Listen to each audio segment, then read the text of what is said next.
Murim was a world where superhumans could break mountains and move rivers with a single swing. The man looked out at the landscape, remembering that crazy place. The battles there were constant and brutal. He had to fight just to survive another day. At the same time, it was a world where people could be drinking together in the evening after trying to kill each other during the day. Swords clashed, and the tension was high. They raised their cups and celebrated, but the protagonist was frustrated. He was thinking, damn it. As he fell, he remembered that kind of life was only for the powerful and influential clans of Murim. He was just a nobody. The protagonist thought it was all a bunch of garbage. He was saying that it was an extremely ruthless place for a lowly, insignificant creature like a mere novice in the world of martial arts to endure. He was so frustrated about it. At the same time, he almost missed the Hell Peninsula where he was in debt and overwhelmed with schoolwork. The guy was clearly in distress. He admitted that he missed Heaven's Peninsula so much. Energy started swirling around. It was a sign that something big was about to happen. The protagonist suddenly appeared behind an older man. He shouted that he had caught the rascal. Guy was relentless. He remembered the 7 years he spent rolling with the punches and surviving the wilderness. The protagonist was staring death in the face, but he refused to give up. He shouted that there was no way he was dying like this. No way at all. He remembered an old man talking about a sword. The old man said that the sword was a relic, and with it, he would be able to eat for a long time. The man looked very serious. The old man continued, telling him not to be intimidated and to only look for solid fights. He explained that way he would be able to live on a knife's edge. Then the protagonist asked the old man to tell him his name. The master then revealed his name was Doghorn. Back in the present, the protagonist was looking at his stats. He noticed he was ranked as unranked and untested. He was shocked and repeated the words in disbelief. He thought to himself that he had only ever gotten away with it once. He was in a really bad spot. And immediately, Kim Il-young was sent flying through the air, completely outmatched. He was moving so fast that he was just a blur. Kim Il-young looked absolutely furious as he glared at his opponent. He was ready to unleash everything he had. The guy looked serious as he stared down at the blade coming right at him. It was moving fast. Suddenly, a massive energy blast erupted, shaking the entire area. The power of the attack was intense. The attacker moved with incredible speed, his sword aimed right at the enemy. At the same time, the guy on the receiving end looked furious, realizing he'd been tricked with cheap tactics. Another figure was standing on the roof, looking down at the scene below. He explained that his true Anjai was hidden in darkness and the sound of breaking waves, and it was a paralyzing poison, but it wouldn't kill so easily. The guy with the sword looked absolutely furious, yelling that if the other guy thought he could make a fool of him, he might as well just kill him. But suddenly, Kim Il-young looked surprised and said, "Oh my god." The guy who was attacking decided he'd had enough and was leaving. He told Kim Il-young not to come after him.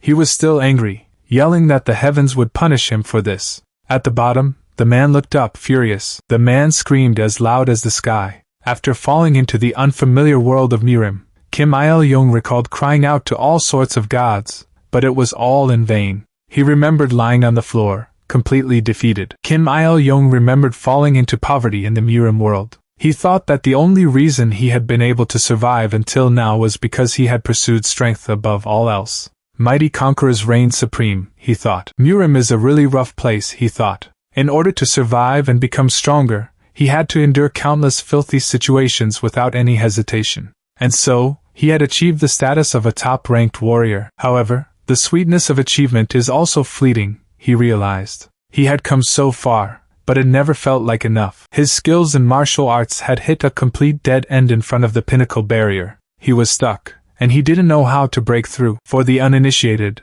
the next level is like a drug. He needed that next level. He needed that power. Kim Il-young obtained the secret delivery of the top-class martial artist. Then, he looked down at 5 pills of Baihuan Dan in his hand. He thought it was worth the risk. He believed that if he ate all of those pills, his personal breakthrough that was blocked at the peak of his abilities would finally be pierced. He was determined to reach the pinnacle of Murim. Kim Il-young's eyes narrowed with determination. He was ready to reach the pinnacle of Murim. He had worked so hard for this moment, and he wasn't going to let anything stop him. Someone watched him from afar, realizing that the guy was a skilled thief who used deception as his weapon. He had stolen the secret techniques of the Baihuan Dan and the Mugong Baijup. The observer was shocked by this revelation. Kim Il-young was suddenly confronted by the observer, The guy asked him what was up and if he was being uptight again. He hadn't realized the other person was so close to him. Kim Il-young fired back, asking who the bald guy was calling rude. He insisted that he didn't do an ambush. He then asked if the bald guy was so confident that he could take his neck at any time. He called the bald guy a cheat. Kim Il-young asked who the bald guy thought he would turn to. He said fortune-telling meant nothing to him. He had learned and mastered it himself, so why should he rely on it? The bald guy said that the secret medicine special techniques were for the future successors of their Amifa clan. He told Sigma to remember that. And immediately, Kim Il-young realized he messed up by stealing from the Amifa clan, thinking he was screwed. The bald man said that stealing the clan's elixirs and secret techniques was a crime punishable only by death. Kim Il-young thought he was done for, as he wondered who was going to make it easy for him to. Kim Il-young paused, confused by the situation. He looked around, trying to figure out what was going on. The sword came down with deadly force, aimed right at him. At the same time, Kim Il-young remembered a time when he was a beggar, calling out for his master. He felt his life slipping away, like it was all for nothing. He wondered how he even made it this far, only to end up like this. He thought this was not how it was supposed to end. He thought he was about to die, just like before. He was ready to give up, but everything went dark. He was out cold. Suddenly, Kim Il-young shouted, denying everything. He was standing in the middle of the classroom, looking around completely lost. Kim Il-young was completely disoriented and shouted, wondering what the hell was going on. He looked around, trying to figure out where he was. Upstairs, the students were looking at Kim Il-young with confusion. The professor asked him if he had suddenly gone crazy. Downstairs, the professor seemed annoyed, tapping his pointer on the desk. Kim Il-young was still trying to process what was happening. He wondered if he was back on Earth, asking if this was real. The professor repeated his question, wondering why the student was yelling all of a sudden. Kim Il-young thought he was dreaming, but it felt too real to be just a dream. The professor was waiting for an answer. Kim Il-young just stared at him, completely lost. He asked the professor what was going on, still trying to figure out where he was. Kim Il-young,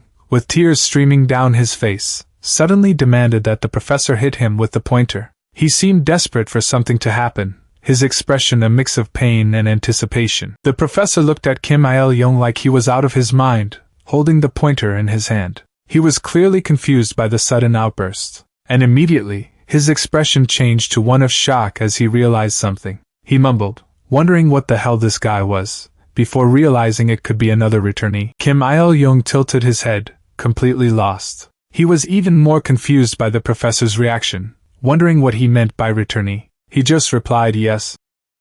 Kim Il-young was lying on the bed, looking at his phone. He wondered if the dimensional rift was the reason he got caught up in all this. Below, the screen showed information about returnees. The screen explained that returnees from another dimension have high mana affinity, and a good chance of getting a unique class upon awakening. Kim Il-young started thinking about mana and unique classes. The screen also mentioned Travia being sought after by clans and nations, but only if they have a good class selection. A phone was on the bed, vibrating with notifications. But Kim Il-young was already sitting in front of the TV. He was ready to see what the news had to say. The news reported that the crystal elixir, which was auctioned at a Geneva hotel in Switzerland, was sold for 303.8 billion won. Kim Il-young was interested. The report described the elixir as a medicine that grants eternal life, like something out of a fantasy novel. The news announced that the winner of the bid for this Pangea leap was Chairman Lee Kong-ho of the Ilsung Group. The announcer repeated Lee Kong-ho's name. Before getting swept up in the world of martial arts, he was just a nobleman. But now, thanks to the crystal elixir, it seemed he could live a long life in this world. Someone was flipping through channels on the TV. The screen showed an ad for the Naranjan Knights and Wizards Academy, promising to help people awaken their inner adventurer with the help of veteran adventurers and instructor Kang Sajin. The ad encouraged viewers to call now. The next ad showed magical interpreter earmuffs that let you understand any language just by putting them on. It then switched to an ad for Feng Liuhuan,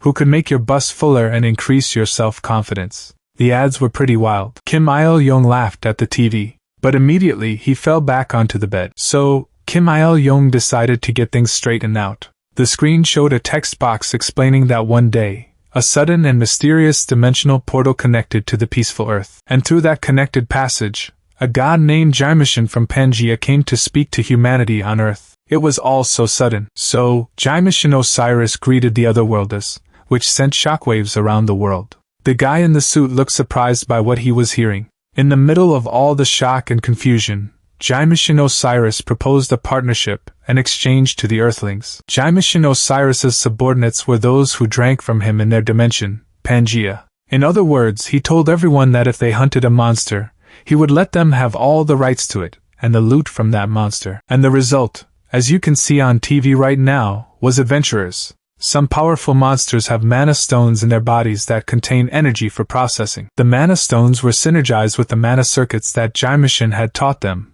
revolutionizing Earth's energy industry. Planes and cars now ran on mana. Plus, there was a variety of mana-containing materials from monsters and mysterious artifacts scattered throughout Pangea. There were healing potions that could cure wounds in an instant, various magical weapons and artifacts, and elixirs that could revive anyone as long as they're still breathing. Kim Il-young was back on Earth, and he couldn't help but laugh. He was so happy to be back. He wondered what had changed while he was gone. He looked thoughtful, maybe remembering something from his past. He was trying to figure out what he wanted to do now. He had wanted to escape so badly from that other world. But now that he was back, he realized he missed his martial arts skills. He felt a great sense of loss. Kim Il-young saw contact on his phone and his eyes widened. He wondered if it was who he thought it was. He asked if it was Soon Chong. Soon Chong Park answered the phone, sounding super excited. He was happy to hear from Kim Il-young, and said he really did come back after 4 years of disappearing. Soon Chong Park was saying that it had been 7 years since Kim Il-young left this world.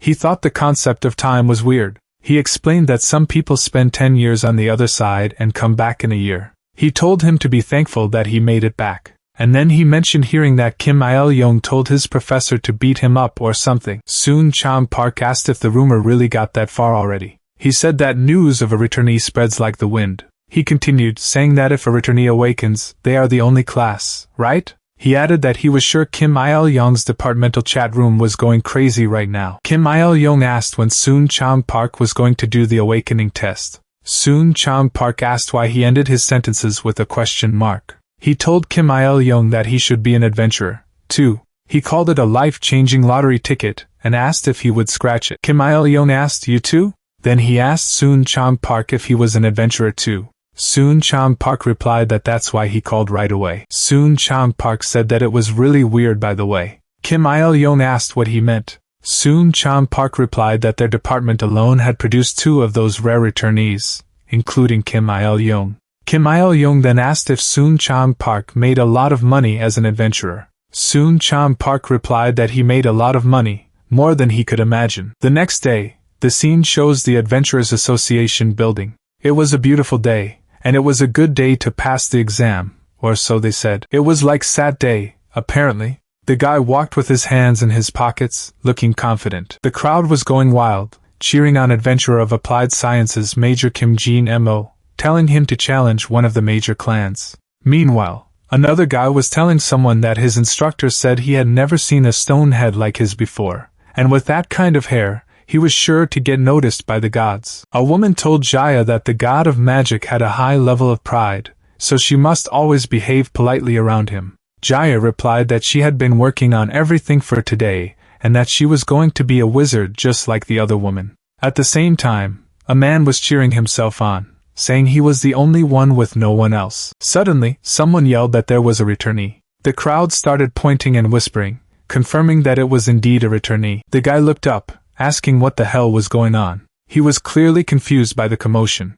At the same time, the crowd was going wild, shouting about a returnee and demanding the story. The guy put his hands up, saying that he hadn't even created a signature yet. He seemed pretty nervous about whatever was happening. Someone shouted, telling people to get out of the way. Meanwhile, another guy looked around with a confused expression, wondering if they were talking to him. The guy was surrounded by people, but he insisted that he was just standing there and not even looking at them. He seemed a little overwhelmed by the attention. Turns out, the crowd was swarming returnee Honghua Yun, who was apparently the second returnee from her family. But the guy who thought they were talking to him was relieved, realizing it wasn't him after all. The crowd swarmed Honghua Yun, asking if she had any awakening tips from her brother, who was apparently a S-class adventurer. They also wanted to know if her family specialized in awakening adventurers. At the same time, two guys were talking, with one asking where the hell the other returnees were. The other guy responded, letting them know he was right behind them,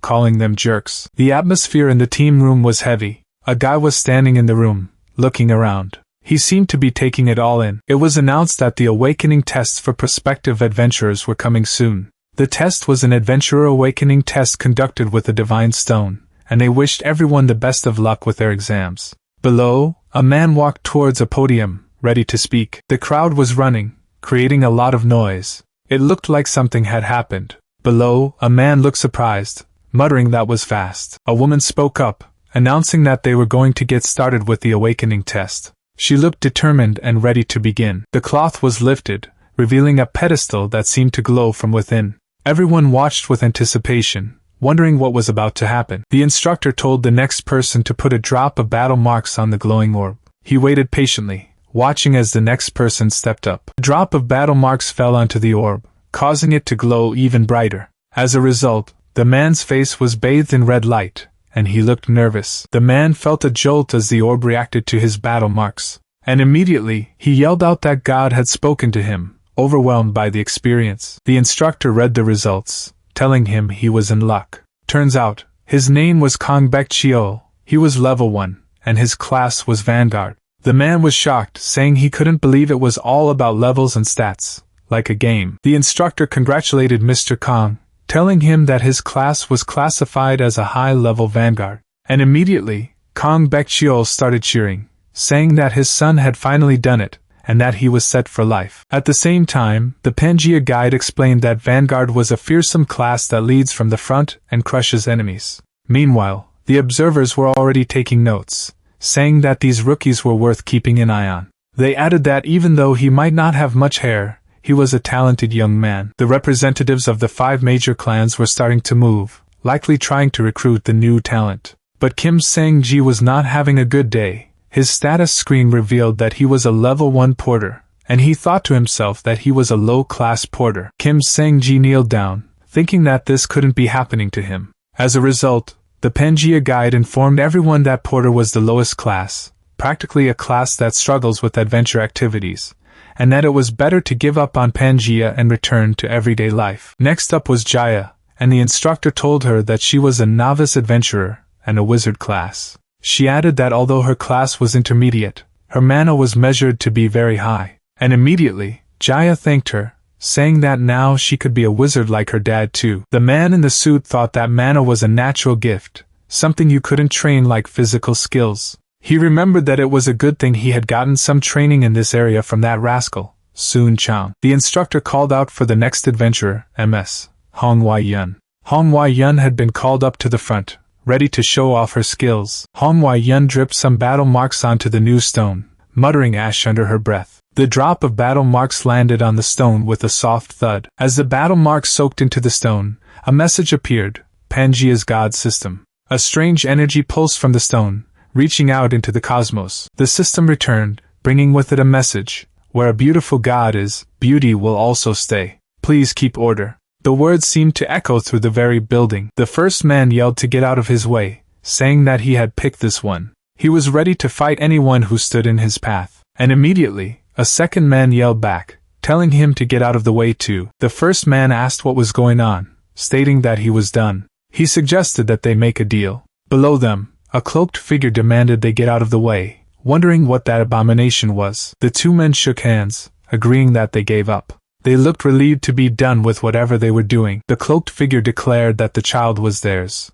They held a scythe, looking ready to take what they wanted. Honghwa Yun's stats appeared, showing her level was 1. Her class was listed as location, and her divine contact was Harvest God. Her strength was 6, agility 6, stamina 5, mana 22, and intelligence 18. The announcer revealed that her class was witch, and that she had a lot of mana and stamina. The crowd was shocked, because no one had ever seen that class before. They congratulated Honghwa Yun for being the only one of her class. Honghwa Yun thanked everyone with a bright smile. As a result, she walked down the hallway, excited about her new class. The crowd wondered what the heck a witch class even was. One of them speculated if it had something to do with spells or curses. But another person pointed out that she had 22 mana for her initial awakening, which was a lot. The announcer declared that she was a super rookie and an unconditional #1 pick. He then called for the next person to come up. A man wondered why Hwang was next in line. He looked annoyed that she was getting special treatment. Kim Il-young thought that things had been getting more complicated since he got here.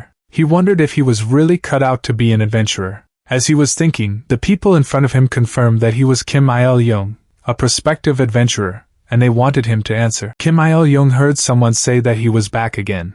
At the same time, some people were wondering if anyone knew anything about that returner. One of them was Hwang, who was peeking through the door. The man told Kim Il-young to drip his battle marks here. He didn't seem to have a choice, so he just went along with it. Kim Il-young told himself not to worry. As the words left his lips, a needle pricked his finger, drawing battle marks. The battle marks dripped into the bowl, creating a strange glowing effect. The room was silent as everyone watched the ritual unfold. Kim Il-young looked annoyed, like he had a headache coming, and immediately, his eyes snapped open, and he felt like yelling. He was clearly not happy about something.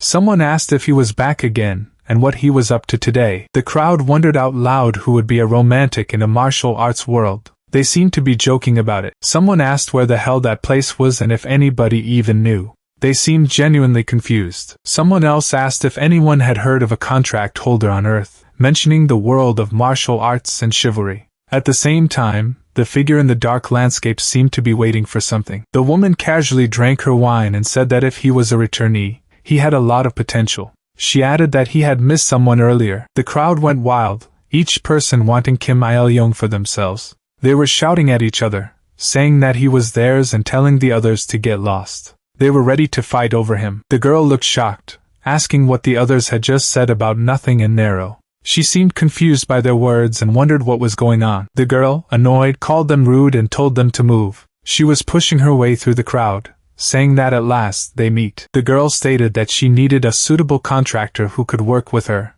She then told the woman to move aside, calling her a dum-dum. The girl, looking furious, told them not to call her Irek. She seemed very sensitive about that name. Hildegreen declared that she was the mother of every hero and the superior deity. She then wondered if it was a higher power that she was sensing, and then she realized it was that kid. Meanwhile, the group of men below looked at each other, unsure of what was going on. Hildegreen stated that if they knew the subject, they would be able to dive right in without hesitation. She added that the author belonged to her now. At the same time, one of the men below told the lesser gods not to dismiss them, reminding them that they were gods too. One of the men ran forward, calling the person a half-wit. He looked furious and ready to attack. One of the men said that he couldn't take it anymore, and suggested that they make her pay with a pincer attack. Another man looked at him, seemingly agreeing with the plan. Hildegreen taunted them, telling them to go ahead and be cowardly. She added that it was easier to beat them that way.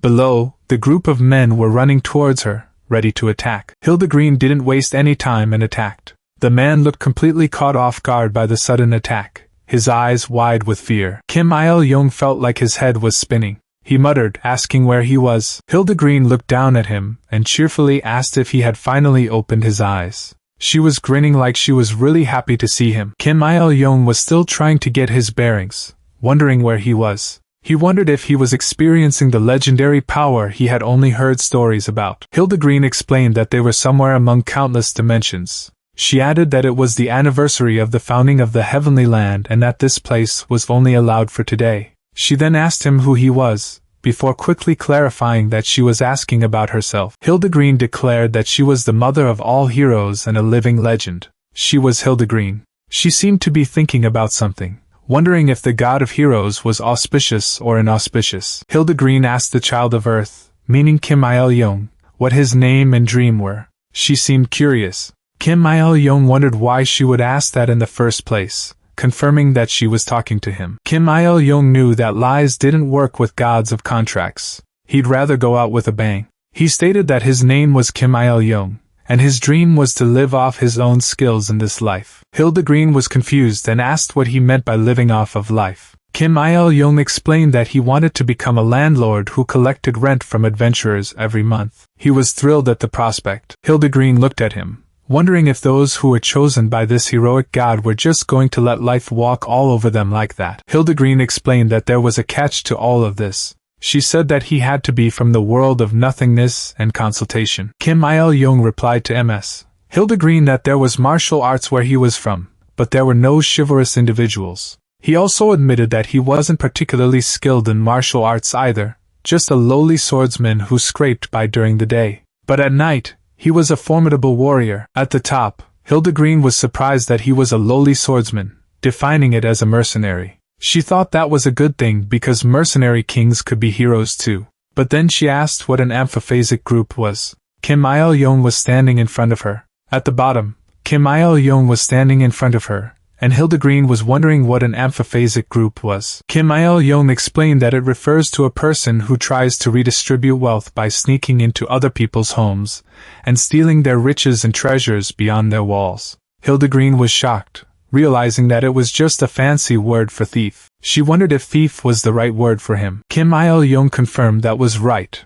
realizing that maybe he was too honest. At the bottom, Hildegreen was furious, calling him a thief and asking what he was so proud of. Hildegreen was starting to panic because they had already met, so the contract was unavoidable. She realized she messed up.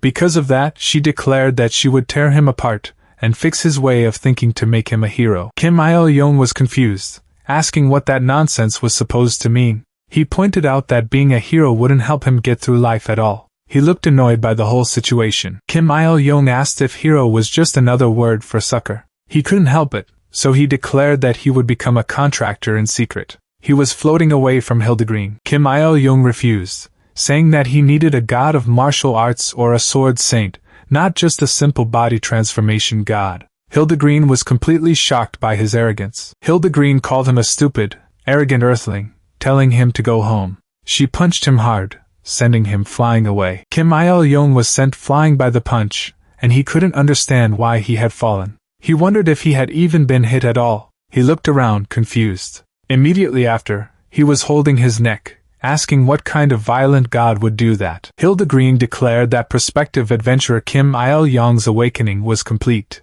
Kim Il-young was on the ground, wondering what his class was. Hildegreen pointed, showing Kim Il-young's stats. It showed his name, level, class as Ronin, divine contract with the god of heroes, and his title, foolish and arrogant earthling, along with his strength, agility, stamina, mana, and intelligence. Kim Il-young smirked, remarking that the little god had a way with words. He wondered if a Ronin class even existed. At the same time, some guys were overhearing the conversation, and one of them declared that it must be the only class. Kim Il-young was surprised, wondering if another unique class had appeared. He thought he had seen a mana star, but he wondered if he was wrong. He then asked if he couldn't use a skill without mana. He checked his stats again. Kim Il-young then realized he was wearing a pearl necklace around his spine and wondered what he could do with it, since he was the only one in his class. He seemed disappointed. The guy with the blonde hair congratulated Kim Il-young on being the only one with the Ronin class.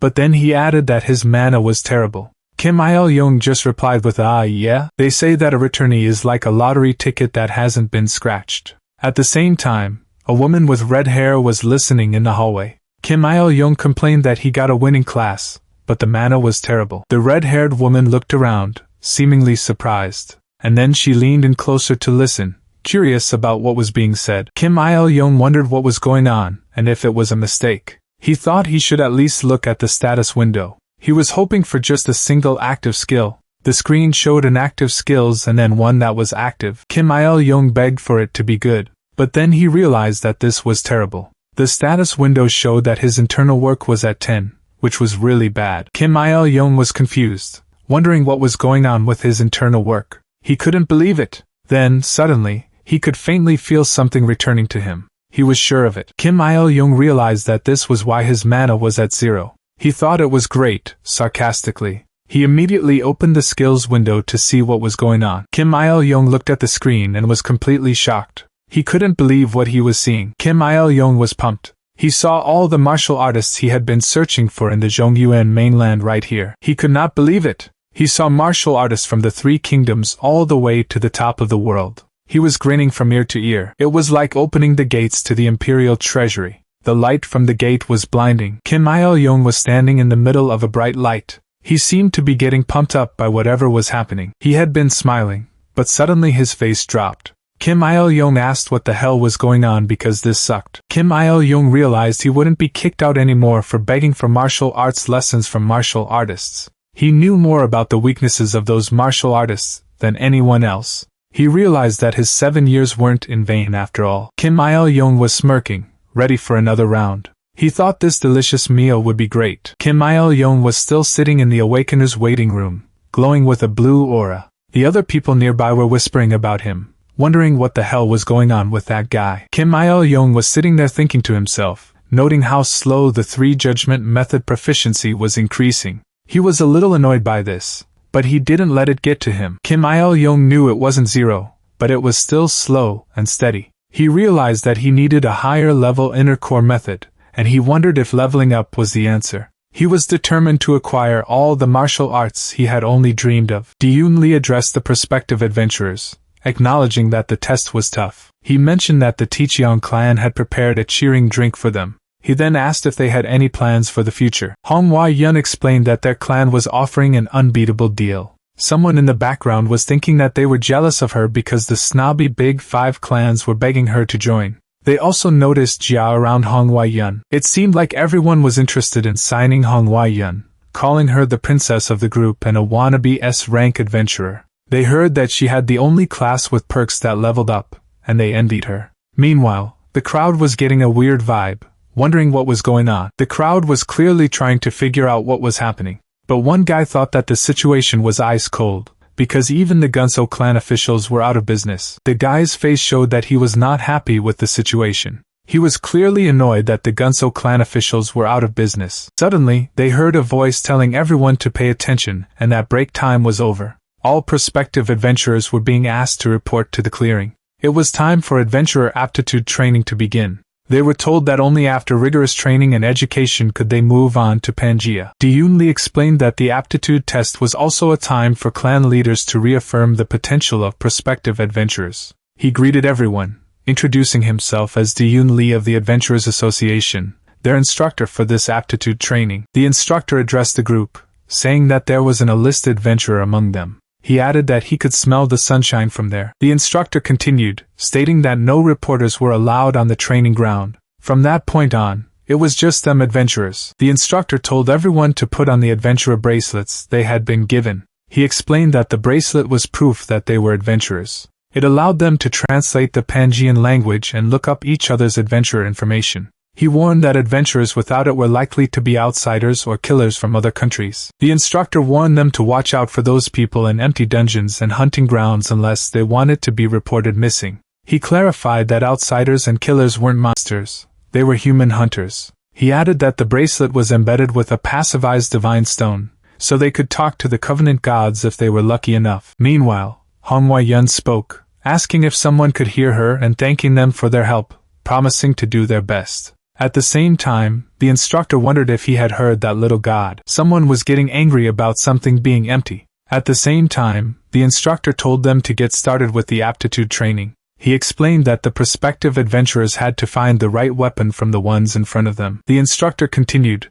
explaining that weapons were an adventurer's best friend, so they should choose carefully. He added that when they were done, they could just run back to where they were. Meanwhile, Kim Il-young thought to himself that he needed a sword that fit his hands and that there was no such thing as too much. Kim Il-young realized that, unfortunately, he had to compromise with reality for now. He noticed that the center of gravity was evenly distributed. Kim Il-young thought it was okay, but he needed a few more raindrops. He confirmed the weapon numbers, the steel sword, and the rain. The instructor warned them not to lose it because the weapon they had received was now theirs. At the same time, Kim Il-young told himself not to give up. The instructor yelled at them to stay strong and proceed with determination. He added that no one should be dumb enough to drop their weapon just because things got hard, because if they did, they didn't deserve to be an adventurer. He then told them to run. One of the wizards couldn't believe they were suddenly being asked to run when they didn't even have the arms for it. She huffed, clearly annoyed. One of the guys running with a sword felt like he was gonna die.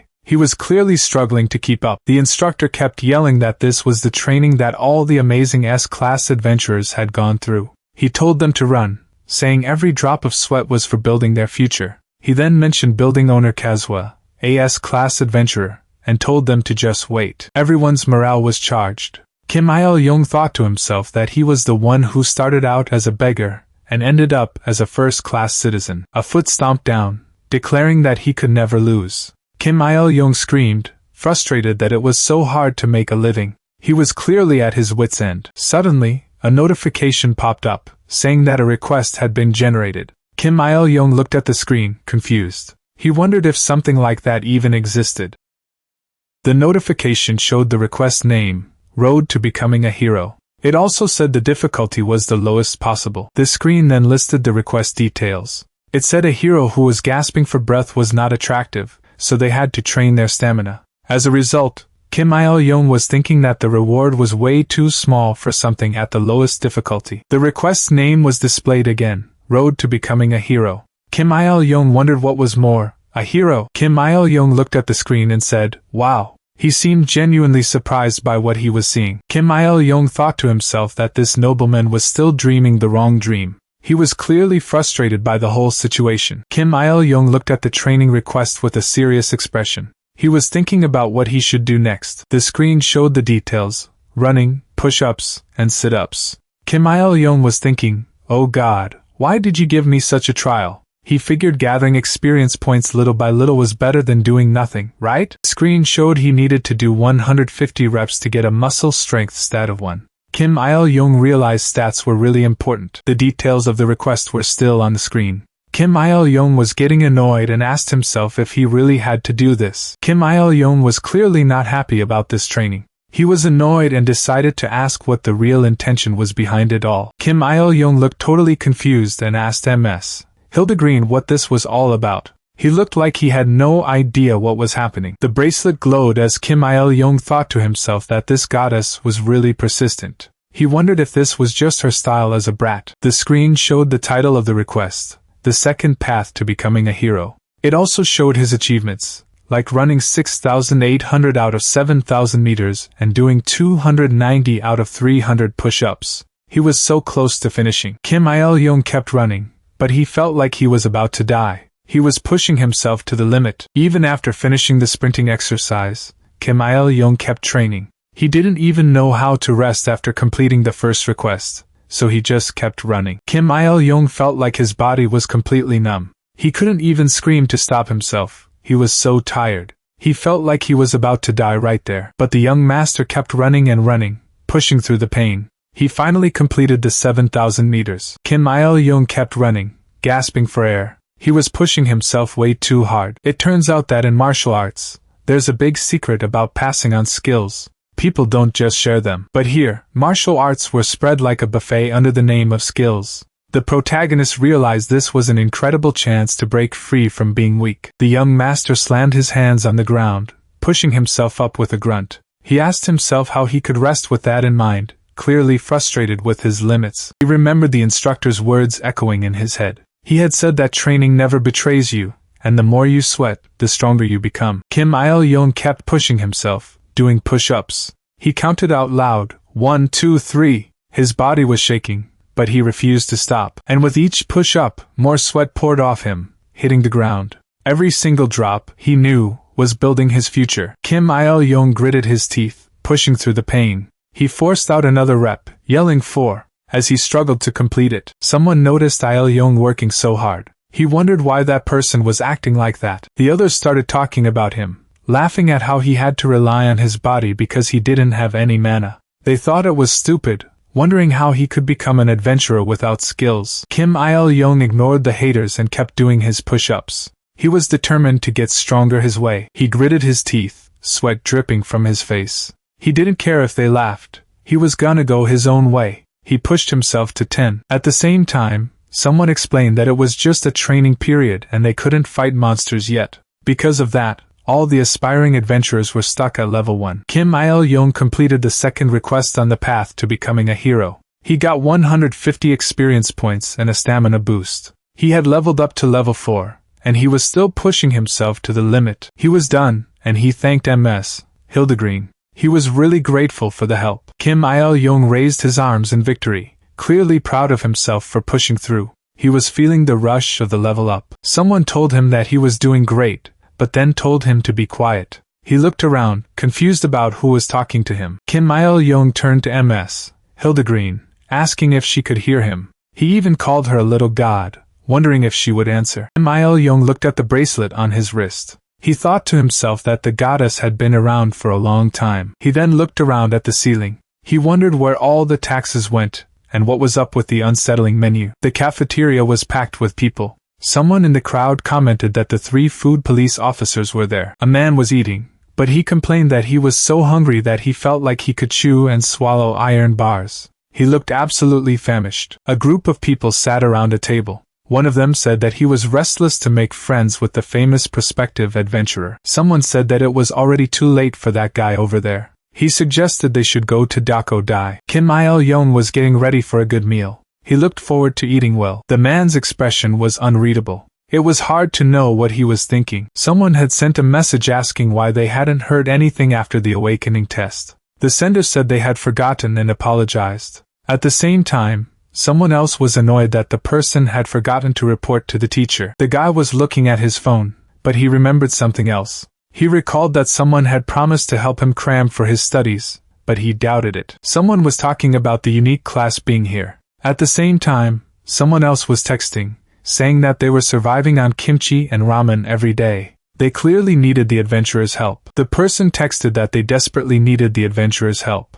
They sent their adventurer bank number, but then said their mana was 0. They seemed confused and accused the other person of lying. The guy looked at his phone in shock. He said it was true that his mana was 0. He was clearly confused by what was happening. He was still staring at his phone, trying to figure out what was going on. And immediately, a text came in asking if he was okay, showing concern for his well-being. Manhwa stood in front of a seated man and called out to him, asking if he was there. She seemed to be looking for him. Someone was thinking about Manhwa. It seemed like they were trying to remember who she was. And immediately, someone else chimed in, saying that she was the super rookie of this year's class. It seemed like they were trying to remind the person who she was. The person wondered what the sensational rookie wanted from him. He also questioned why she was calling him senior. Kim Il-young was still staring at his phone, deep in thought. He seemed to be processing the information he was receiving. He noticed that the gorgeous person named Manhwa was talking to him. But then he paused, realizing he didn't know who she was. Kim Il-young started typing a message. He figured a beautiful woman was more important than his buddy right now. He thought that up close, she was really pretty. He bet she'd made a lot of men cry. Manhwa asked if he was okay, because she saw him training like a monster earlier. She also kept calling him senior. Kim Il-young asked why she kept calling him senior. He told her that he didn't know any junior like her, and wanted to know why she had been watching him. Manhwa said she knew he was a senior. She added that she didn't know him, but he knew her. Manhwa told him that they were in the same department. She explained that she also studied materials science and engineering. Well, the monster materials science department now, she corrected. Kim Il-young was then asked if he was the one who had returned to the classroom before her. He seemed a bit confused by her question. Manhwa insisted that he remember her. She pointed out that they had even met at orientation. She was really trying to get him to remember. She looked at him expectantly, waiting for some sign of recognition.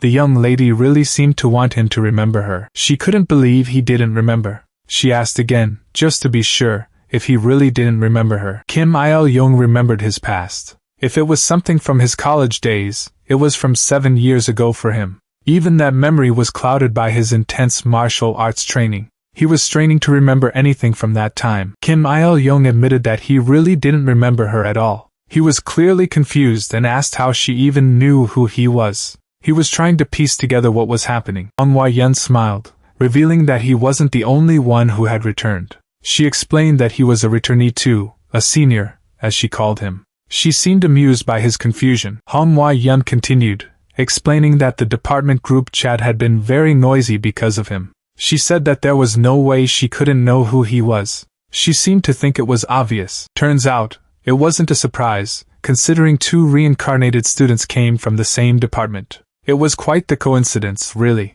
The situation was starting to make sense. Manhwa revealed that there had been rumors about a senior high school student coming back. She seemed to be enjoying this bit of gossip. She continued, explaining that the senior had done a strange dance during a chess competition. She admitted that she couldn't forget his face after that. It was a flashback to a time when Kim Il-young was wearing a tiger suit. He was dancing with his arms raised, clearly not embarrassed at the time, and immediately, Kim Il-young remembered. He realized it was his shameful history from 7 years ago. He was starting to regret his past actions. Meanwhile, Kim Il-young looked like he was in pain. Kim Il-young exclaimed that he almost forgot about what happened 7 years ago. Hong Hwa-yeon asked if he had come back after all those years, clearly amused by his reaction. Hong Hwa-yeon smirked, saying that it was no wonder Kim Il-young couldn't remember anything. She pointed out that she had only been back for a year. She seemed to be enjoying his confusion. Hong Hwa-yeon continued, telling Kim Il-young that he didn't have to go around networking like the others. She smiled warmly, trying to make him feel at ease. Hong Hwa-yeon leaned in slightly, suggesting that he just call her Hwa-yeon comfortably. She seemed to be trying to build a friendly relationship with him. She added that she found it more fun talking to her senior. She smiled, making it clear that she was interested in continuing their conversation. Meanwhile, another guy watched them from across the room, lost in thought. He seemed to be calculating something, his expression unreadable. Someone suddenly exclaimed, recognizing Hong Hwa-yeon and saying it was nice to see her again. The man with red hair asked Kim Il-young who he was. He mentioned that they had seen each other with Hwa-yeon at the clan gathering, pointing out that Kim Il-young was sitting at the table next to her. The man with red hair smiled sheepishly and admitted that he had a bad memory and didn't remember. Hong Hwa-yeon looked annoyed and muttered that she hated it when people suddenly started talking to her. The man with red hair then asked if the two knew each other, since they seemed to be talking so joyfully. Hong Hwa-yeon explained that they were senior-junior colleagues from university. The man with the red hair called them over, saying that they weren't strangers anymore. He smiled, happy to see people getting along. Two people seemed happy to be included and nodded in agreement. They looked forward to meeting new people. The first guy introduced himself as Lee Jin-ho from the Ranger class. The young lady next to him said she was Kim Mi-na from the Swordsman class. Someone said it was an honor to meet the younger sister of that famous sword master. The group seemed genuinely impressed. Hong Hwa-yeon smiled, but she said that the situation was still awkward. She didn't seem to enjoy the attention. An announcement called the aspiring adventurers to attention. It told everyone that lunchtime was over. The announcement said to gather at Training Ground 11 for the next training, and right after the announcement, someone said they'd go first. Hong Hwa-yeon said she would go first. She seemed a little nervous, but also excited to get started. But then someone called out, stopping her. They yelled from Miss Hong Hwa-yeon to wait a minute. Hong Hwa-yeon was suddenly sent flying. The other trainees watched, completely surprised by what just happened. The red-haired trainee watched Hong Hwa-yeon disappear and commented that she was gone like the wind. The others around him seemed equally surprised by her sudden departure. The red-haired trainee was bummed that Hong Hwa-yeon left so quickly and asked if anyone managed to get her number. Someone replied with a simple no. Meanwhile, someone was walking away from the group. It wasn't clear who it was or where they were going. As the man walked away, the red-haired trainee changed the subject. He asked if anyone wanted to join him for training, saying that training was the only way to survive. The man glanced back with a slight smile, wondering if there would be another mission this time. He seemed eager to get started. The group started moving forward, their footsteps echoing in the training area. The sounds of everyone walking together filled the air. The instructor yelled, asking if everyone had eaten well before coming. The students responded with a loud yes. Another trainee shouted back, confirming that he was ready to go. The instructor grinned, telling them to digest their food now because this training involved a mock dungeon. He looked like he was enjoying this. The instructor explained that ugly goblins were waiting for them inside the dungeon. He quickly added that it wasn't that dangerous, trying to reassure them. The instructor told the group that the enemies they were about to face were tough, but he added that they were perfect to show off the skills they had been training. The instructor then revealed that they would be fighting a training chimera. The chimera was made from the bodies of mutated slimes and goblins, which sounded pretty nasty. The instructor also warned them that the goblins had weak attacks but strong defense. He explained that this was due to hardening magic on their skin. The goblins looked ready to fight. They were all crouched down, waiting for the signal to attack. Kim Il-young was excited. He said he was already feeling restless and wanted to test the martial arts he had been practicing. Kim Il-young smirked. He had registered some of the approved third-rate martial arts as skills, ready to level up. The screen showed his skills: triple blade technique at 4th rank, 6 harmony fist at 2nd rank, wind blade technique at 1st rank, triple heart technique at 2nd rank, and 5-element step at first rank. Not bad for a beginner. The instructor announced that the training would be done by forming a party autonomously. He looked pretty serious about it. Kim Il-young looked surprised. He asked why he was so shocked because hunting in Pangaea was usually done in parties or clans. He realized they needed to experience group battles firsthand. He thought they would form their own group and proceed with the training, comparing it to a college group project. The instructor continued to explain the rules. The trainees listened carefully, trying to understand what was expected of them in this timed challenge. The instructor then announced that the training would be done in time attack mode. He added that the results would be visible to all clan members. The instructor gave them a knowing smile. He asked if they knew what they needed to do to impress everyone. Kim Il-young looked annoyed. He realized the faceless ones were grouping together, leaving him out. Kim Il-young cursed under his breath. He knew this would happen, and he regretted not working harder to build relationships with the other trainees. Hwa-yun spotted Kim Il-young in the crowd.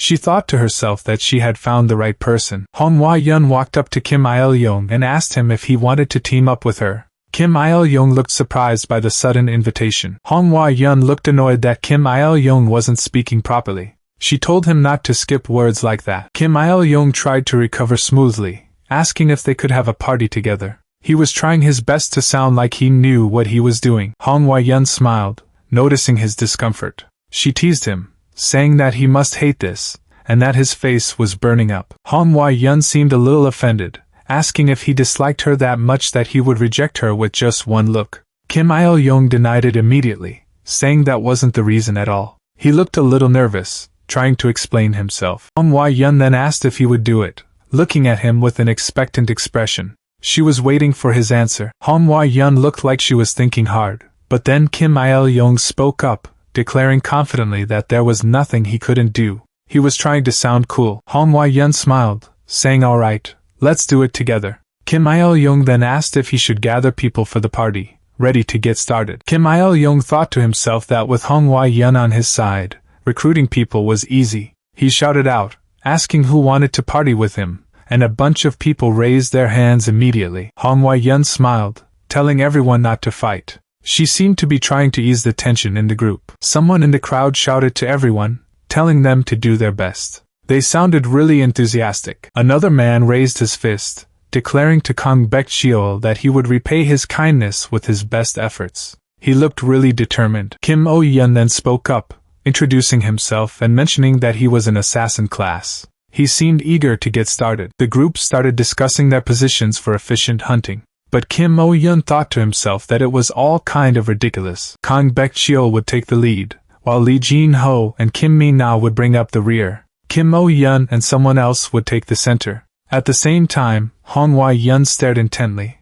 planning their strategy. A man smiled, saying that he liked how they were expressing their interest. He seemed really pleased with their enthusiasm. Another man smiled, saying that it was fitting for a prestigious adventurer family. He seemed really impressed. A man smiled, commenting that she had analyzed everything in an instant and given sharp orders. He seemed impressed by her quick thinking. Hwa-yun asked the young master where he wanted to stand. He replied that he didn't care, anywhere was fine with him. He looked completely indifferent. The guy with the dark hair was clearly annoyed. He thought it didn't matter where the young master stood because he didn't even have any mana. He told the MC to please not disturb them and just stay out of the way. The man declared that he would stand guard with Mr. Kong. He added that his younger brother was also on the list, sounding a bit protective. Someone in the group asked if the young master was nervous. The group was gathered in what looked like the entrance to a cave, ready to start. The young master replied that he was okay, trying to sound confident. He then declared that they should all go, ready to face whatever was ahead. And just like that,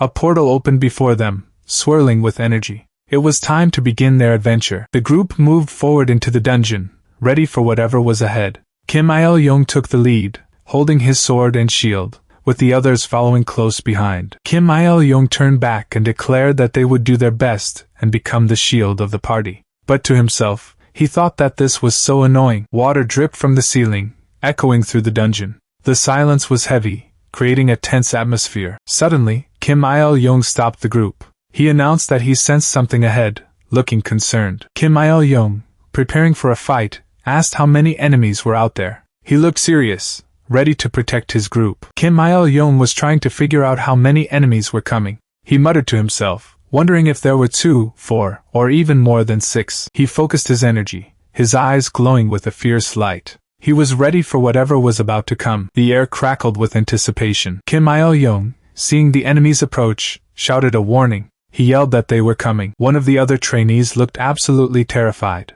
He took a step back, fear written all over his face. The monsters were closing in. One of them screamed as it lunged forward, ready to attack. The goblins, a nasty-looking bunch, were ready to fight. Their leader shouted for everyone to prepare for the attack. One of the trainees wasn't gonna wait and see what happened. He activated a skill, shouting that he was gonna provoke the enemy. The trainee looked around, his eyes widening in disbelief. He realized there were goblins in the back too, and not just a few. Panic started to set in. It was clear they were completely surrounded by the monsters. It was a really bad situation. The goblins didn't waste any time and charged forward, looking like they wanted to tear everyone apart. They were moving fast and looked really angry. The rookies started to panic, realizing they didn't have any real combat experience. They were screaming and looked like they were about to run away. At the same time, Manhwa also looked surprised, like she wasn't ready for this kind of fight. It was clear this was her first time being this close to the action. Turns out,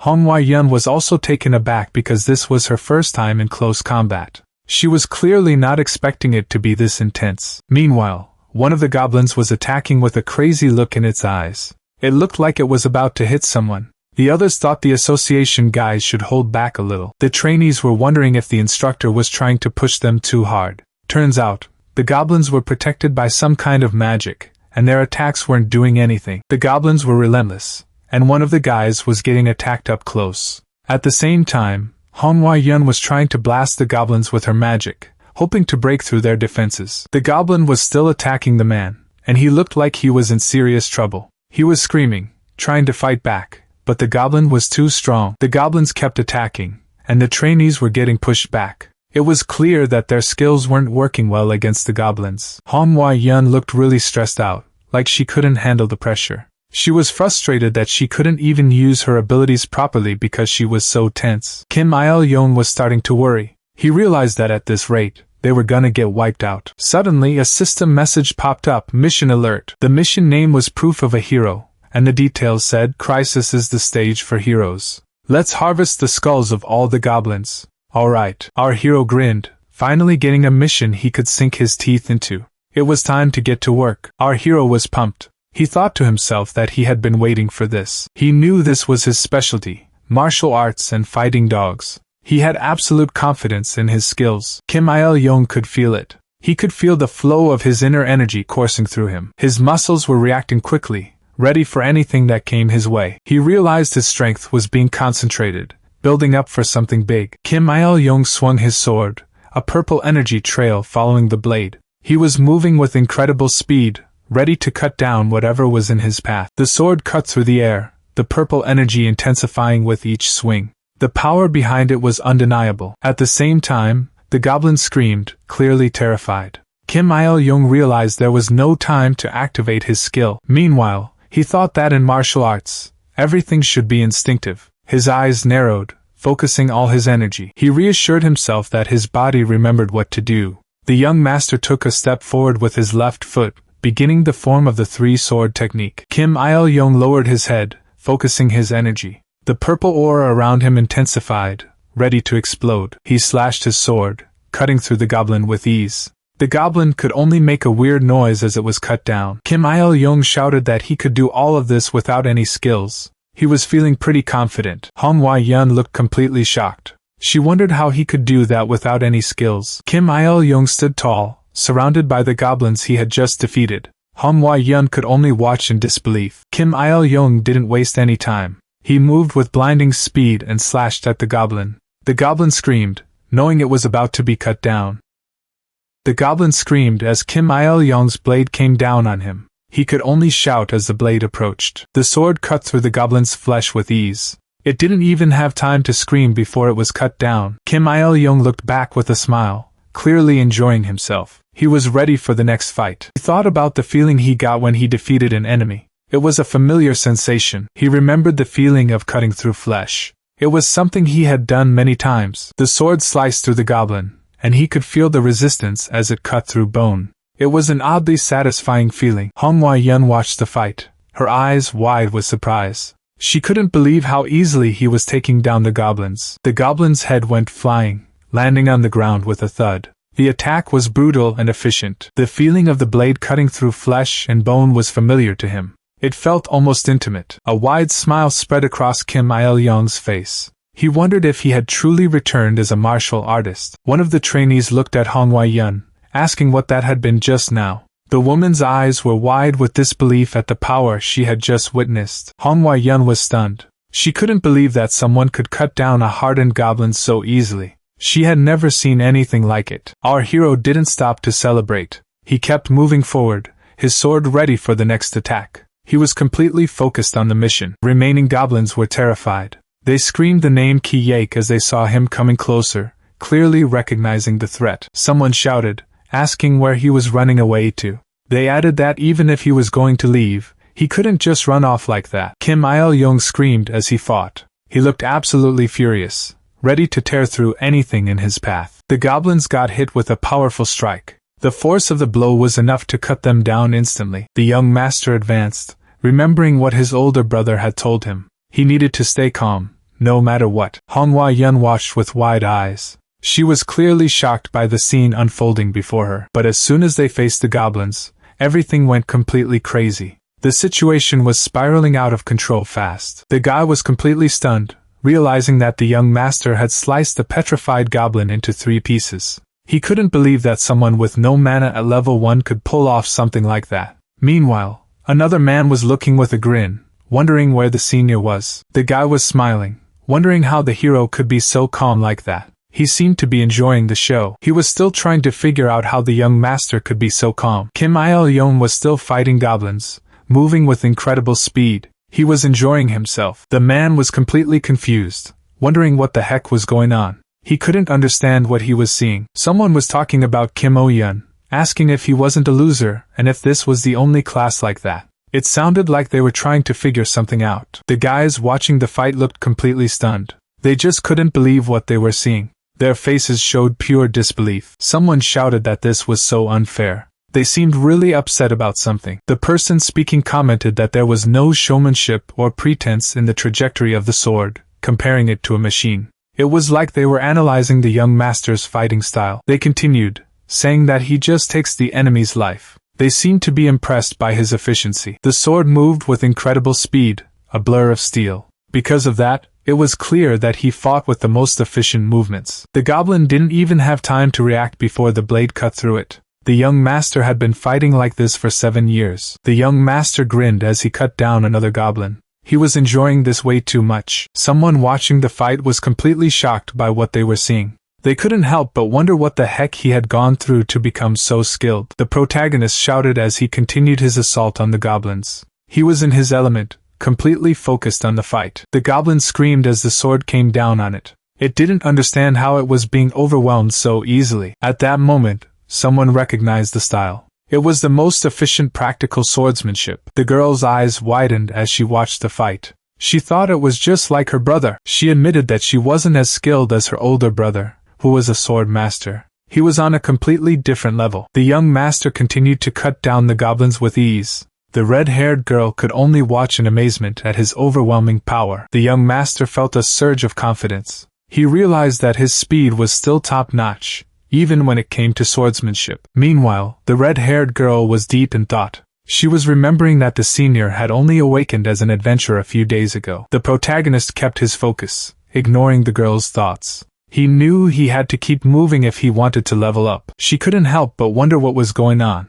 She questioned what exactly the senior's identity really was. Manhwa looked at her hand, trying to figure out the situation. She was clearly confused by the young master's power. She thought to herself that she hadn't expected much help. She admitted that they had only formed a party because he was a friend of Sun Chang, who she had a personal connection with. The god of harvest, Hildegreen, may be childish, but the god of harvest whispers that the girl is also good at calculations. She also has sharp eyes for people. The god of harvest quietly murmured that there might be some hidden benefits to the situation. The girl's eyes widened as she considered this. She wondered what kind of benefit could make up for 0 mana. What reward could possibly compensate for that? Kim Il-young moved like a blur, slashing at the goblins with incredible speed. The purple energy of his blade cut through the air, making short work of the monsters. And immediately, a voice echoed in the air, calling him an adventurer with boundless potential. It was like the system itself was acknowledging his strength. The voice continued, calling him a hidden gem.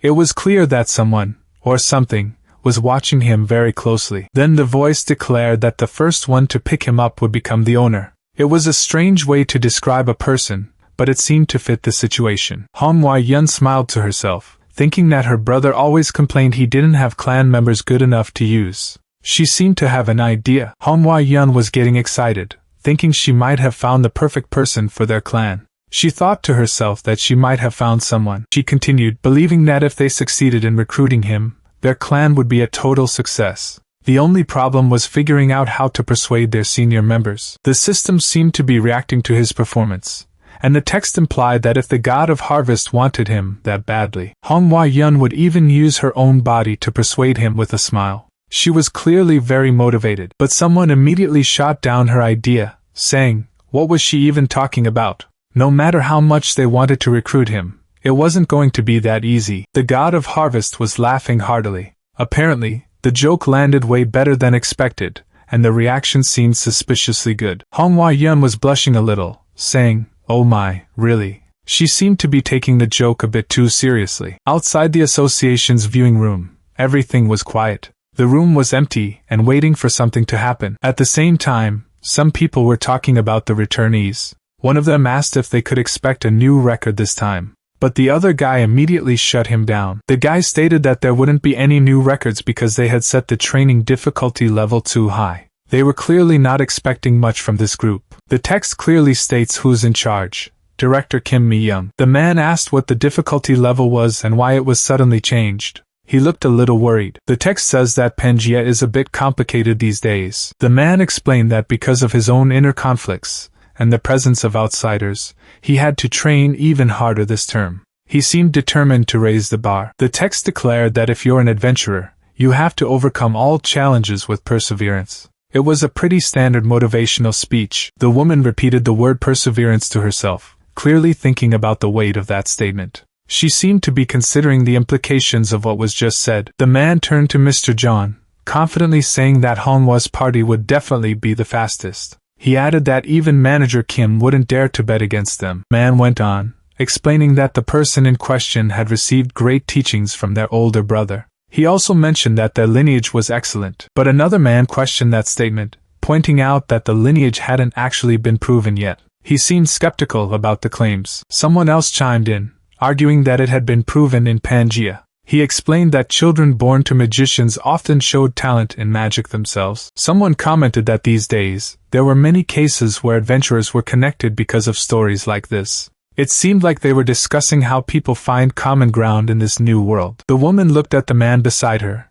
and said that the world had become strange as she thought about lineage. She didn't seem to believe it was that important. The door to the dungeon started to shake violently. Cracks appeared around the edges, hinting at something powerful about to come through. A woman shouted that they were coming out. Everyone was focused on the door, waiting to see who or what would emerge. Finally, the doors swung open, revealing the exit from the dungeon. The tension in the air was thick as everyone waited to see who had made it through. Someone was breathing heavily after the fight. They were clearly exhausted. The adventurers were covered in battle marks and dirt, but they had made it through. One of the people watching commented that lineage was a real thing. He seemed impressed by what he had just witnessed. The general manager told them to record everything. They needed to digitize the footage and send it to headquarters. Someone pointed out that the time was 9 minutes and 56 seconds, asking if that was a new record. They seemed impressed by the speed. The people watching were surprised. They asked if the association hadn't raised the difficulty level already. They were shocked that someone could clear it so fast. One of the guys scoffed, saying that they even had to carry that worthless baggage. He didn't seem happy about it. The group was still in disbelief. They pointed out that she had cleared the dungeon in under 10 minutes without using any mana. It was almost impossible. The general manager exclaimed that they had to recruit that woman no matter what. He was clearly impressed by her skills. Someone else agreed completely. He added that he would call the accounting team and increase the recruitment budget. They were determined to get her on their team. Kim Il-young stood there, covered in battle marks, still gripping his sword tightly. He looked like he had been through hell, but he seemed completely unfazed by it all. The person watching the fight said that the guy's moral integrity was a mess. She wondered who he even was. Someone was doing pull-ups, clearly struggling with each rep. He was huffing and puffing, trying to push himself. Someone told the senior to avoid making strange noises. He sounded annoyed. The guy doing pull-ups complained that the sound was irritating. He said it sounded like someone was taking a dump, which made the whole situation even more awkward. Manhwa was catching her breath, clearly exhausted from the fight. She looked like she had used a lot of energy. Kim Il-young looked down, lost in thought. He seemed to be considering his next move. Suddenly, an explosion of energy erupted. It was like something was being unleashed. Kim Il-young moved with blinding speed, his swords flashing. The air crackled with energy as he attacked. A system window popped up, showing that his triple sword technique had reached the 6th stage at 16%. He was getting stronger fast. Kim Il-young was smiling, thinking about how he had slaughtered goblins in the mock dungeon without leaving any trace. He was pretty satisfied with his performance. Turns out, his martial arts level had noticeably increased. He was really happy about that. Kim Il-young looked down at his sword, knowing there was no substitute for actual combat training. He knew he needed to keep pushing himself. He knew that there was no substitute for actual combat training. He needed to keep pushing himself to get stronger. Kim Il-young decided to double-check all his supplies. He wanted to make sure he was ready for anything. He was taking his time, making sure he did everything just right. He was moving slowly, but with absolute certainty. The system chimed in, letting him know he had nailed the move perfectly. His skill level was even higher than expected. Kim Il-young looked surprised by the system's feedback. He hadn't expected such a good result so quickly. He was confident it wouldn't take too long to get back to his peak condition. At the same time, the RPG screen showed triple sword technique, 7th form. Kim Il-young smirked, realizing he could restore his cultivation level pretty quickly at this rate. He was definitely on the right track. Kim Il-young was getting excited, realizing he might even reach the peak of his dreams. He thought about how he was addicted to getting stronger, and it looked like he'd finally achieve it back on Earth. He smirked, thinking martial arts was the only drug approved by the government. He was sure he made the right choice coming back to Earth and becoming an adventurer. He looked incredibly confident. Manhwa asked if he wasn't exhausted from training so hard. She pointed out that he might not realize it, but his hands were completely worn out. She seemed concerned. Kim Il-young told her it was okay. He explained that he was going back to the hands he used to know, looking at his own hands with determination. He added that he was talking about the hands of the hermit. Then, he wondered if the girl even trained at all, looking at her with a curious expression. Someone was complaining that she had been hanging around him ever since the mock dungeon. He sounded pretty annoyed. He wondered if the other trainees were giving her the cold shoulder. He looked at the two with a concerned expression. Manhwa asked the senior if they could have a serious talk when he was done training. She looked serious, her red eyes focused. Manhwa added that she wouldn't drag it out for long. She gave a small smile, trying to reassure him. He thought to himself that a serious conversation with a cute college girl would usually have him over the moon. He seemed conflicted. Kim Il-young looked down with a smirk, refusing her request outright. He seemed determined to do things his way, no matter what. He thought to himself that it was time to train like crazy. He didn't have any time to waste on anything else. Kim Il-young told her that there was still a lot of training left to do. He was focused on getting stronger. Manhwa sighed, looking a little disappointed. She said that she understood. Manhwa asked him to let her know when he had some free time. Kim Il-young just looked away, clearly not interested at the moment. Kim Il-young thought to himself that she was really getting on his nerves in many ways. He didn't seem to appreciate the constant attention. Kim Il-young knew he couldn't waste this moment carrying Ji-Yun on his back. He had to focus on his own training and get stronger. The young master planned to train the wind technique, fist technique, and inner power technique. He knew that focusing on only one skill was a foolish act. Kim Il-young started practicing his wind technique, moving with incredible speed. He was determined to master it. Suddenly, a notification popped up. Proficiency in the wind technique had increased. He was making progress faster than he expected. The young master continued to train, pushing himself to improve his skills. He saw that his wind technique was now at first stage, 15%. He was really happy with his progress and kept pushing himself. He thought to himself that he needed more and more training. Kim Il-young smirked, ready and motivated to keep going. He knew he had to keep training to get stronger. He was determined to make the most of his unique class and its special benefits. The protagonist knew he couldn't afford to rest if he wanted to get stronger. The boy couldn't help but feel amazed by his good fortune. He thought Hildegreen might be an even more amazing god than he realized, giving him this chance. The hero god clicked her tongue, asking if he was just now figuring things out. Kim Il-young looked up, a smile forming on his face as he asked if it was Hildegreen. The hero god simply nodded in response, confirming his suspicions. Kim Il-young was still smiling, but he was also curious. At the same time, the hero god explained that it was because of the power of the gemstone on his bracelet. Kim Il-young realized that she wasn't as all-knowing as he had assumed. He added that she could get angry like a human too, which he found interesting. Kim Il-young looked at her, asking if she was completely angry now. He seemed to be pushing her buttons on purpose. The hero god exhaled through her nose, asking who was angry. She was trying to keep her cool, but it wasn't working. Kim Il-young looked up again, and he declared that he had another question to ask. He was clearly enjoying this back and forth. The young master was smiling as he asked if the requests he sometimes saw were given by Hildegreen. He wanted to know how much control she really had. The hero god explained that her will was reflected to some extent, but most of the requests were based on unseen providence. She seemed a little annoyed to have to explain this. Kim Il-young was ready to fight. He held his sword, and purple energy glowed around him, showing he was serious. He was thinking about what the hero god had said.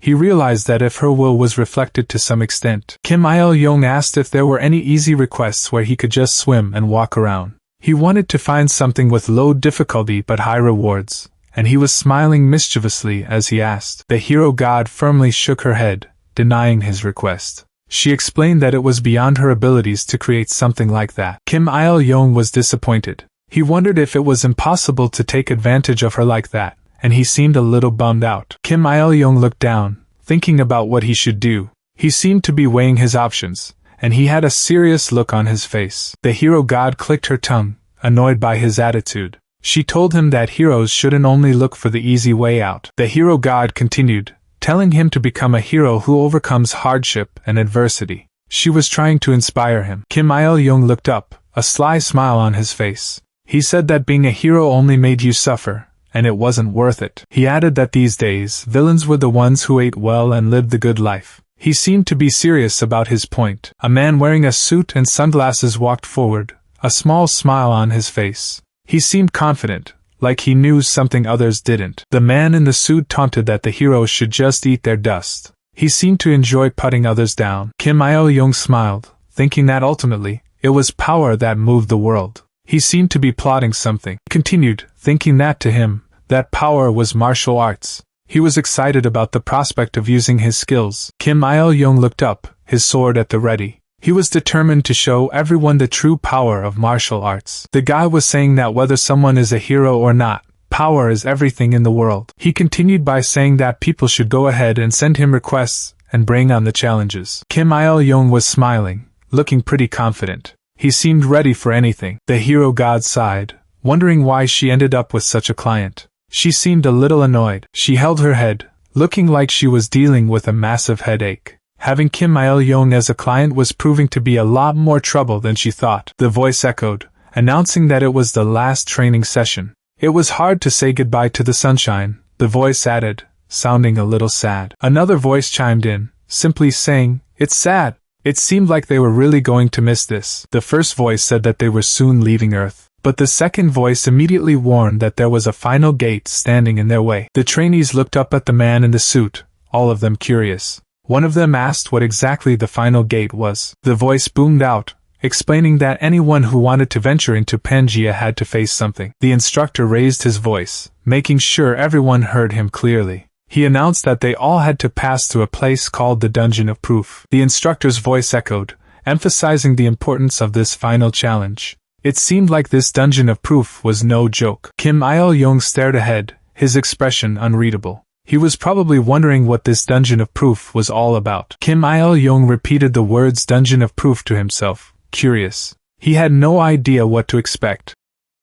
So, the instructor was explaining that the Dungeon of Proof was in some kind of neutral dimension, not part of Earth or Pangea. It was also implied that some people can adapt to this new world faster because of something called the benevolent nature of Mother Earth. The instructor continued, saying this so-called tutorial dungeon was made to teach adventurers to be careful. Kim Il-young looked concerned, probably realizing this wasn't going to be a walk in the park. The instructor's expression turned serious. He warned that there would be real monsters in there, monsters that actually wanted to kill and eat them. He challenged anyone who was scared to back off now, because this was a life-or-death profession. The instructor raised his voice, making sure everyone understood that only prospective adventurers could enter this dungeon of proof. He added that they would all be watching. The instructor reminded them that all their actions would be monitored in real time by clan officials. One of the adventurers thought to himself that this was a real-time assessment, which made him nervous because one mistake could get him disqualified. The instructor finished by saying they were lending them magical-grade armor for safety, so they should give it their all. The instructor kept talking, saying it was a relief to have a safety device. But he quickly corrected himself, clarifying that they were just borrowing the armor, and losing it would mean owing a lot of money. He then told them to hurry up and pick out the right magic-grade armor. Everyone started looking at the armor, trying to figure out what to pick. The armors looked old and worn, but they were probably better than nothing. One of the trainees asked the instructor if there was armor that gave just enough protection without being too bulky, like cloth armor. He seemed to be prioritizing mobility over defense. The instructor, looking annoyed, realized it was the same guy from before. He told him to just pick one from there. The trainee thought to himself that he had to compromise with reality again. The trainee decided he would get this one. The system windows showed the armor was sturdy boiled leather, with a magic defense of 11 and durability of 98/110, with no special effects. The instructor yelled,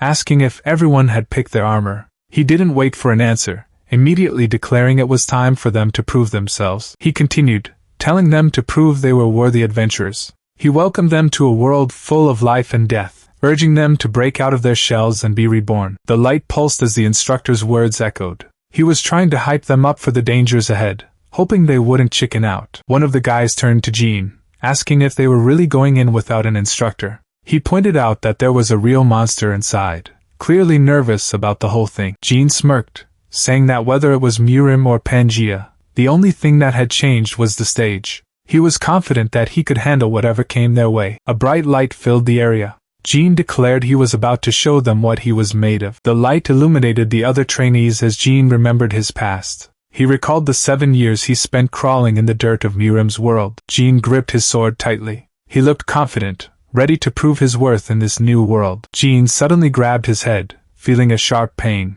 He stumbled, losing his balance on the rocky ground. Jean wondered if the monster was already there, having not even taken a step. He gripped his sword tightly, ready to defend himself. Jean was in pain, but he heard someone shout. He was asked if he was alright by the young lady, Hwayun, who was standing next to him. The girl with black hair asked if Jean was the person they were talking about. She added that they were lucky, because they must have been separated when they entered the gate. At the bottom of the panel, Kim Il-young looks up. Hwayun said that since the senior was there, their party would surely win easily. The other girl asked if Hwayun wasn't mistaken. The girl added that Jean didn't even have mana, let alone a skill. Suddenly, someone in the group shouted. They looked furious, ready to defend their friend. Kang Byak-cheol shouted that he had witnessed it firsthand. He was talking about how impressive Kim Il-young's martial arts were. Kim Il-young looked confused, wondering what Kang Byak-cheol meant by Hyung. Kang Byak-cheol asked Kim Il-young if he was younger than him,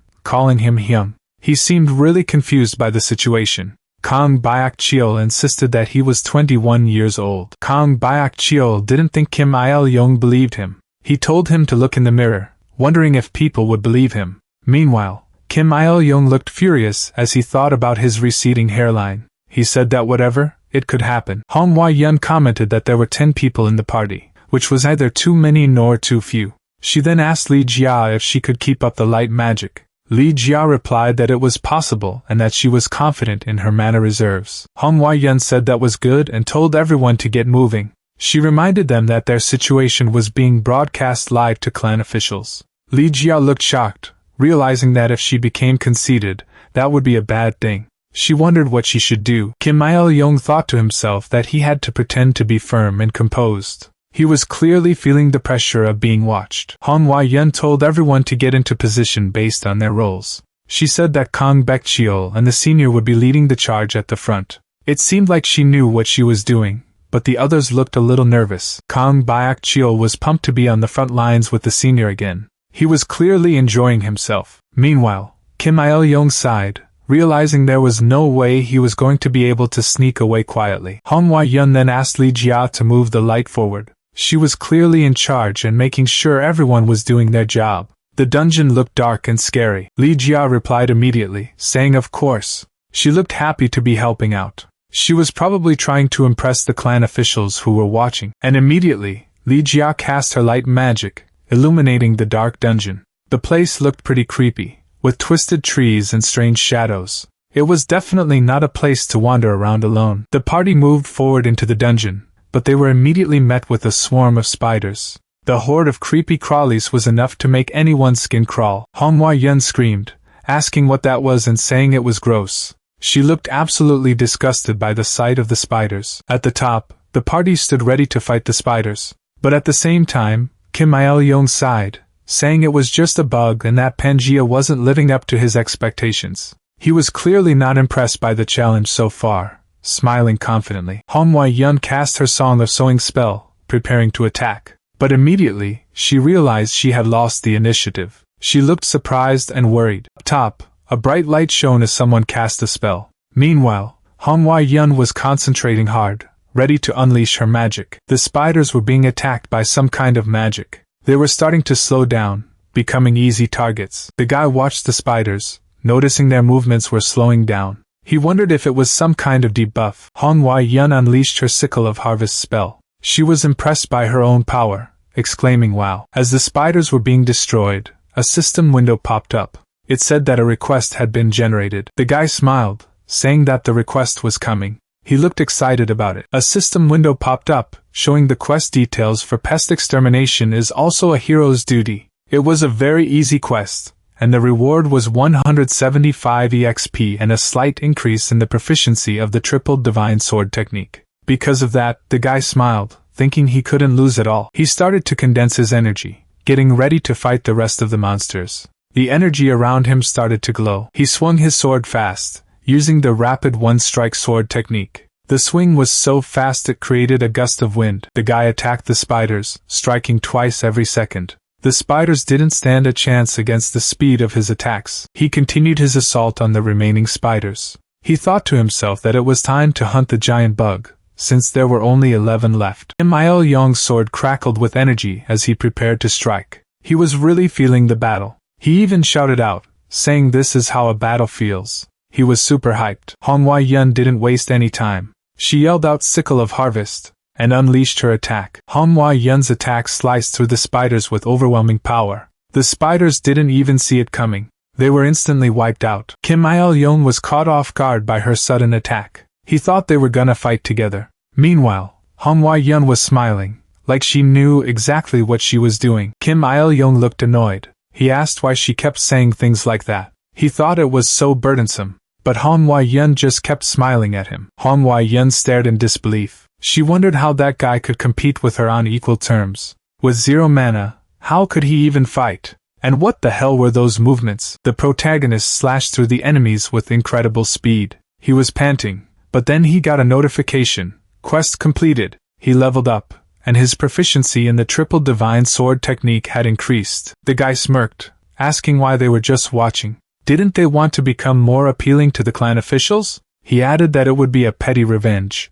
He then asked if they weren't going to level up. Hong Hwa-yeon looked annoyed, saying that he didn't even leave them with a single monster. The other man next to her looked just as upset. Meanwhile, the guy who spoke before was smirking, clearly enjoying their frustration. Suddenly, a bunch of monsters appeared, ready to attack. They looked fierce and hungry. The group of adventurers stood ready, facing whatever challenge the dungeon threw at them next. The guy in front spoke up, announcing that he would concede a little this time. He seemed to be trying to sound confident, but there was a hint of nervousness in his voice. At the same time, a horde of goblins charged forward, their eyes filled with hunger. They were ready to tear anyone apart. Meanwhile, someone watched from below with a creepy smile. He seemed to be enjoying the chaos. Suddenly, one of the girls screamed for help, clearly terrified by the sudden attack. Her hands were shaking as she tried to defend herself. She was clearly not prepared for this. The goblins swarmed around, their sharp claws and teeth bared.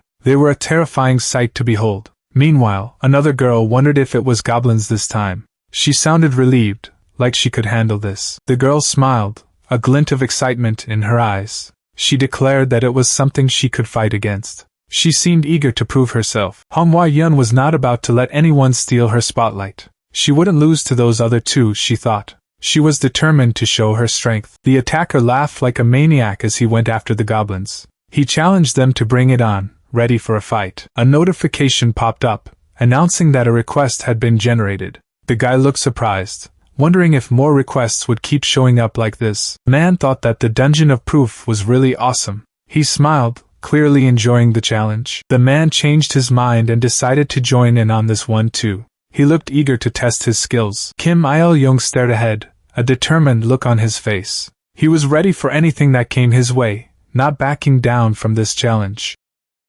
Kim Il-young was surrounded by goblins, but he didn't seem worried at all. He swung his blade, ready to take them all down. Manhwa looked shocked, thinking, what is this? You said you wouldn't get involved in this one? Although it's unfortunate, now that things have turned out this way, all of these monsters. Meanwhile, Kim Il-young was smiling, ready to take on the challenge. Kim Il-young was pumped up, thinking that all of these monsters would become his experience. He was ready to level up and get stronger. The goblins didn't stand a chance against Kim Il-young. They screamed in terror as he unleashed his power. Kim Il-young was in his element, shouting "Hi-ap." That's the feeling. He loved the thrill of battle and the feeling of getting stronger. Kim Il-young was covered in battle marks and scars. He thought to himself if this was what they called an addiction, remembering his 7 years of intense experience crawling at the bottom of the Murim world that he would never forget. The protagonist felt like he was still stuck there in some way, back in that hellish place.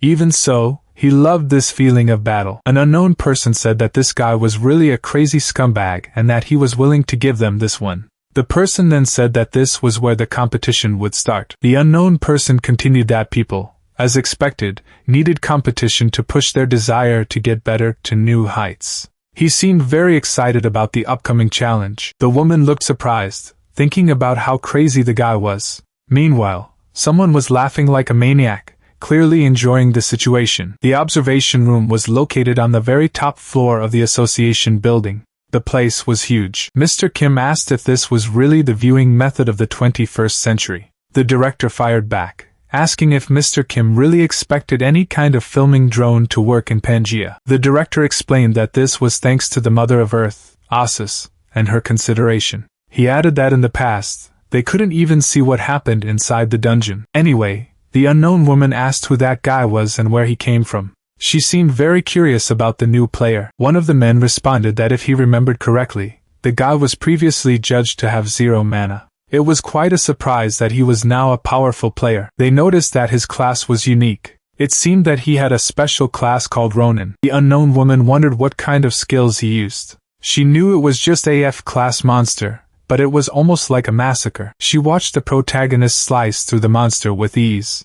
She wondered if Manhwa could do something like that. The group was shocked by the protagonist's fighting style. They wondered how he could extend his blade like that. One of them asked how that was even possible since he had 0 mana. The group thought that was definitely weird. They figured there must be some special benefits to his class that they didn't know about. They decided to start digging for information about him. The woman explained that he wasn't just a dummy grenade. Basically, she was saying that he wasn't an useless distraction like they thought he was. She ordered them to contact the recruitment team and add him to the checklist as well. The man replied that he would tell them right away. The woman thought that was to be expected of a unique class. Even if the person was worthless, he was still a warrior. She realized that if this continued, she'd need a lot of military funds. Below, the liquid swirled in a circle. Back in the dungeon, our hero continued to fight the monsters. He moved with incredible speed, cutting through their ranks with ease. The protagonist's sword sliced through one of the monsters.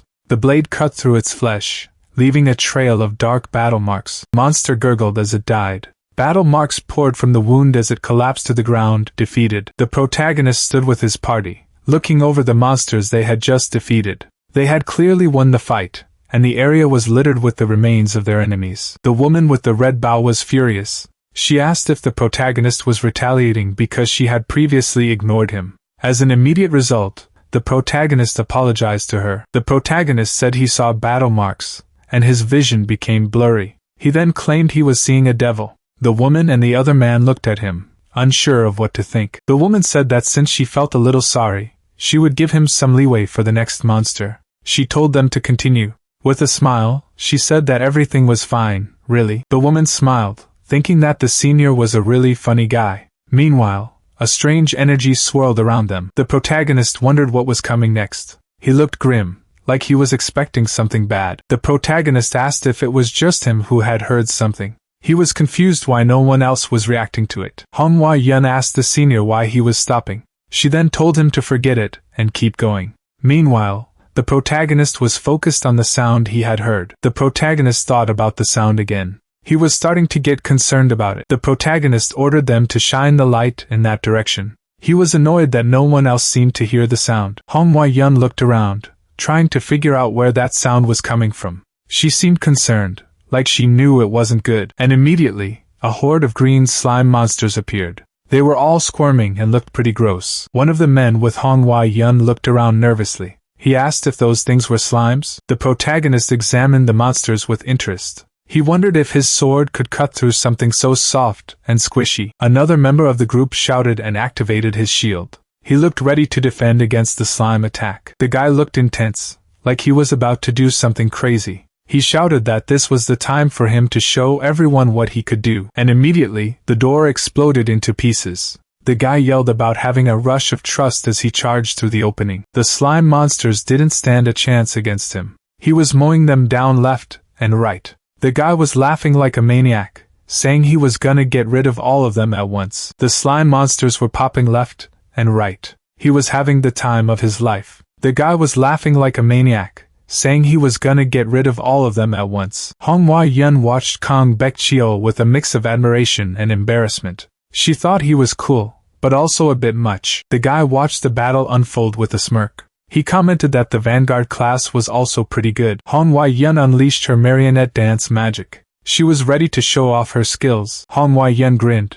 feeling confident. She announced that she was also gonna put on a good show. The slime monsters were getting shredded. It looked like someone was having a field day with them. Manhwa cast her spell, Sickle of Harvest. She looked determined to wipe out the remaining monsters. The ice spears pierced through the slime monsters. The monsters didn't stand a chance against the sudden attack. Li Jia prepared to unleash her next attack. She announced that she was gonna do a more perfect performance with her ice spear magic. The ice spears rained down on the slime monsters, piercing them. The monsters were getting destroyed by the ice magic. One of the guys watching complimented Li Jia, saying she was amazing. He added that it was just some simple skill for her. Then another guy announced that he was gonna make his move too. He smirked, ready to show off his own skills. One of the guys shouted for them not to do anything. He demanded that they give up if they had any conscience at all. The other guy just stood there, watching the scene unfold. The guy smirked, saying he had already given them the little leeway he promised.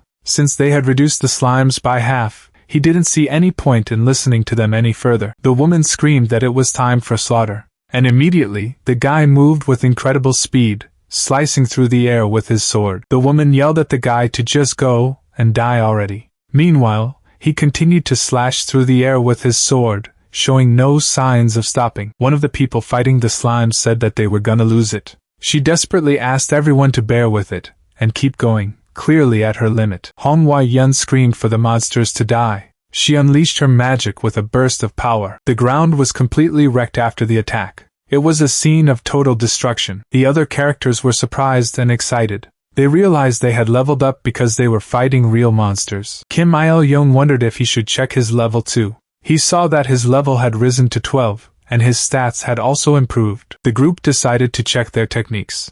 They were excited, thinking they would soon be as strong as a third-rate martial artist. Manhwa pointed towards the end of the dungeon, announcing she could finally see the light. Everyone was excited, wondering if they were the first to reach the final destination. One of the guys declared that it had to be him who arrived first, not the others. Meanwhile, the rest of the group kept running, pushing themselves to the limit. The group finally reached their goal, exhausted but thrilled. They cheered, believing they had made it. They were shocked to find that other people had already arrived. One of them asked if they could still be first if they kept going at this pace. The two men realized this was an excellent chance to get the clan's attention, but they were confused. How did the others get here so fast? Did they use some kind of trick? Meanwhile, the other guy didn't seem to care and just picked his nose. Kim Il-young looked around, clearly confused. What? Out of nowhere, he muttered, trying to understand what was happening. Someone shouted that the kid was still alive. He declared that the dungeon of proof was no big deal, right?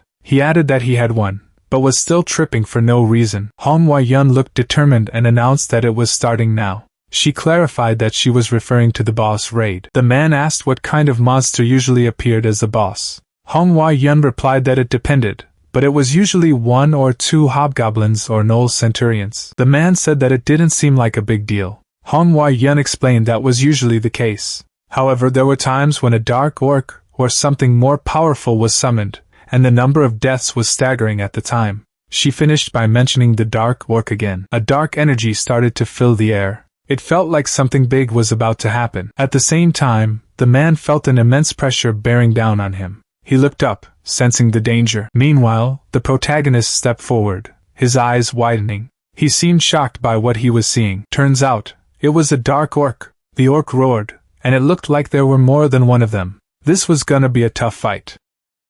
The situation just got worse. One of the orcs pointed out that there were 3 of them, which was not good at all. One of the guys screamed, clearly terrified by the sudden appearance of so many powerful monsters. The people realized they were in way over their heads. They knew they couldn't beat the orcs. People were starting to panic. Someone shouted for everyone to run away, which seemed like the only option at this point. It was a free-for-all as people scrambled to escape. The orcs started attacking the fleeing people. It was a massacre as the monsters easily overpowered them. Hwa-yun shouted at the others, telling them not to leave people behind, even if they ran. She looked desperate, refusing to let anyone die. At the same time, Kim Il-young looked determined, knowing they couldn't just abandon everyone. Suddenly, a powerful energy slash cut through the air. The force of the attack was immense, leaving a trail of destruction in its wake. An orc impaled one of the people with its weapon. The person coughed up battle marks, clearly in immense pain as he was being killed. One of the people was bleeding from the mouth after being hit.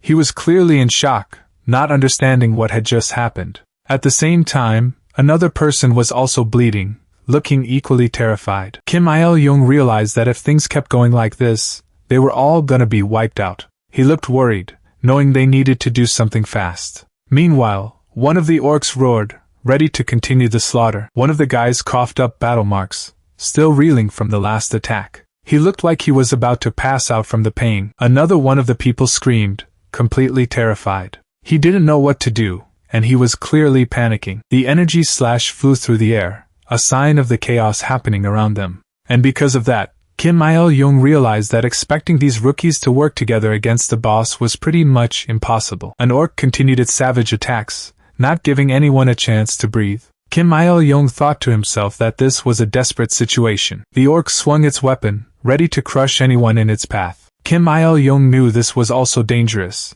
and he was finding it hard to deal with alone. The orc was attacking, showing no mercy. And right after that, the orc taunted that he was glad there was still someone who could hold out. Hwa-yun screamed that it was dangerous, and that Mr. Kang Baekjeol needed to move back fast. She then shouted the name of her skill, Sickle of Harvest. Hwa-yun attacked the orc with her Sickle of Harvest skill. The attack looked powerful, but the orc seemed unfazed. The orc smirked, clearly confident in its strength. It looked like it was enjoying the fight. Hwa-yun screamed, looking desperate. She then shouted the name of another skill, Marionette Dance. The orc roared, showing his power, while Hwa-yun looked up, realizing she was in trouble. She was gritting her teeth, admitting that he was too strong. Hwa-yun was determined to keep fighting. She was gathering her energy to cast another spell, hoping it would work this time. Hwa-yun shouted the name of her skill, Song of Sowing, as she unleashed a new attack. At the same time, the orc was ready to counter, not intimidated at all. The staff glowed with intense magical energy. It was clear that Hwa-yun was putting everything she had into this attack. Hwa-yun was hit by a powerful blast, sending her flying back. She groaned in pain, realizing her attack had failed. Kim Il-young shouted at Hwa-yun not to come back, because she would die at that rate. And immediately, a request was generated, called "You are the savior." It said that to rescue a beauty in danger was the mark of a hero, and the reward was 235 EXP and a big boost to the triple divine sword technique, plus the hymn of the hero for 5 minutes. Kim Il-young was fighting the orcs. He didn't expect a request like this to appear. He didn't expect that he would need to put his life on the line just to fight a boss. Kim Il-young was worried, wondering if he felt scared. He had the triple divine sword and could use the hymn of the hero for 5 minutes. The orc was about to strike Hong-Wai-yun with a massive weapon. Kim Il-young wondered if he was willing to let her die. Kim Il-young decided that obviously, he wasn't willing to let her die. He admitted he may be scared, but he was not a coward. The orc raised its weapon to strike Hong-Wai-yun, and at the same time, Hong-Wai-yun shouted for her senior. Kim Il-young moved forward with determination. He thought that he had been in this situation numerous times before. Kim Il-young ran across the battlefield. He remembered how fear and hopelessness overflowed in those battles, but he had survived time and time again. The orc roared, ready to attack, but Kim Il-young shouted that it was time to prove it. Kim Il-young dashed forward, thinking that his 7 years crawling at the bottom of the Murim weren't wasted. He was ready to use that experience. The orc roared and swung its weapon down, and immediately after, the orc roared once again, ready to crush anyone in its path. Kim Il-young was about to be hit right in the face. He yelled, knowing he was in danger. Kim Il-young grimaced in pain. He was pushing himself to the limit. The orc growled, clearly not happy. It was ready to destroy anything. Kim Il-young was aware that the orc wasn't just strong, but also skilled. He knew he had to give it everything he had, so he thought that it was do or die. Kim Il-young launched a counterattack against the orc. He was relieved that his plan had actually worked. The orc was surprised that even after getting hit, Kim Il-young could still fight back. The orc admitted that the guy had great endurance. Kim Il-young faced the orcs head-on, not intimidated at all. He thought to himself that the orc's end was certain, because in a life-or-death situation, the most cool-headed one always wins. Kim Il-young moved with incredible speed. He wasn't going to give the orcs any chance to recover. The young master's hand moved like lightning. He was ready to end this fight. The orc was suddenly struck by a dark energy attack. Kim Il-young asked him how it felt to experience the thrill he had been so excited for, implying that the orc was getting a taste of his own medicine. The orc roared, seeing a chance to strike back. He swung his sword down at Kim Il-young with all his might. But at the same time, Kim Il-young just smiled, confident in what was about to happen. Kim Il-young raised his sword and blocked the orc's attack with ease. The force of the impact echoed through the dungeon, but the young master didn't even flinch. Kim Il-young asked if the orc could withstand what was coming. He declared that of course, the orc couldn't. And with that, he unleashed the 6 harmonies fist on the orc. The force of the punch was devastating, sending the orc flying backwards. The orc crashed into the wall, leaving a huge crater in the stone. The orc tried to block, but it was too late. Kim Il-young's Azure Dragon Claw attack landed with full force, and the orc screamed in pain. Hong-Wai-yun watched the fight with excitement. She was really impressed, and thought to herself that the young master was amazing. The orc was hit again, and yelled out in pain. He was clearly struggling to keep up with the young master's attacks. The orc tried to regain his balance, stepping forward to try and get back in the fight. He was desperate to turn the tide of the battle. Kim Il-young watched the orc struggle and grinned. He asked the orc how it felt to be cornered by a mere human being, clearly enjoying the moment. The orc roared, its red eyes glowing with rage. It was clearly not happy about being cornered. The orc was starting to sweat, feeling a heavy pressure coming from Kim Il-young. He couldn't believe how much power the young master was holding back. The orc roared again,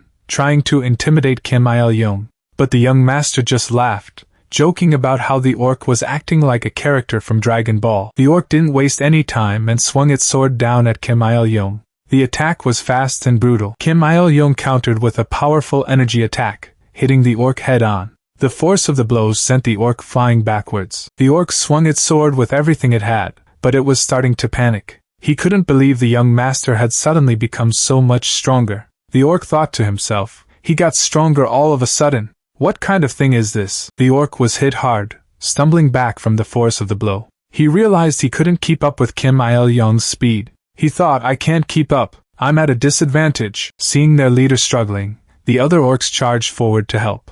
They were desperate to turn the tide of the battle, but they were clearly outmatched. The orc leader looked absolutely furious. He screamed out, Duranka. Kim Il-young was barely scratched, looking calm and confident. He knew he had the upper hand now. The orc realized, oh no, he has the advantage now. Kim Il-young blocked the orc's sword with ease. The force of the impact still shook his arms, but he didn't even flinch. Kim Il-young screamed as he prepared to unleash his full power. He was ready to end this fight right here and now. Another orc charged in, yelling that he was going to help his leader. He looked determined, but he was probably just going to get in the way. Kim Il-young smirked, seeing the orc charging in. He realized that the orc was still alive. He was ready to take on both of them. Kim Il-young felt a rush of power flowing through him. He was confident that he could take down both orcs without any trouble.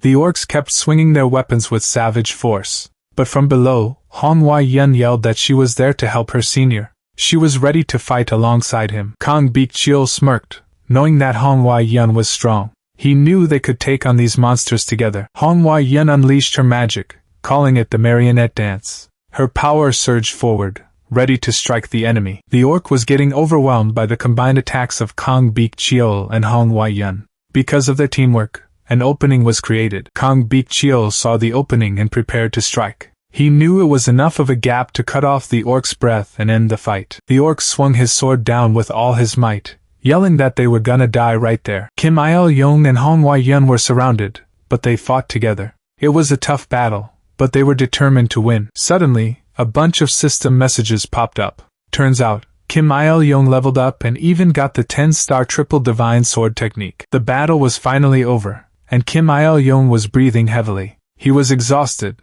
but he had made it through. The rest of the group cheered, happy that they had won. They raised their hands in victory, relieved that the fight was over. Kang Baek-cheol was shocked. What was this? Heroic Anthem activated. His attack power, stats, and inner power increased by 250% for 5 minutes. An unexpected buff was given. Kang Baek-cheol could feel his battle marks boiling. He felt an inner strength flowing through his veins. He wondered what he should call this feeling. Kang Baek-cheol didn't think he could lose at all. Was this the hero's sensation? He looked up, ready to fight. The orcs roared and charged. Their attack was wild and savage. They were determined to take them down. Kang Baek-cheol knew there was no way out anyway. They couldn't get out of the dungeon without defeating the boss. He steeled himself, ready to face whatever came next. The people screamed as they tried to escape.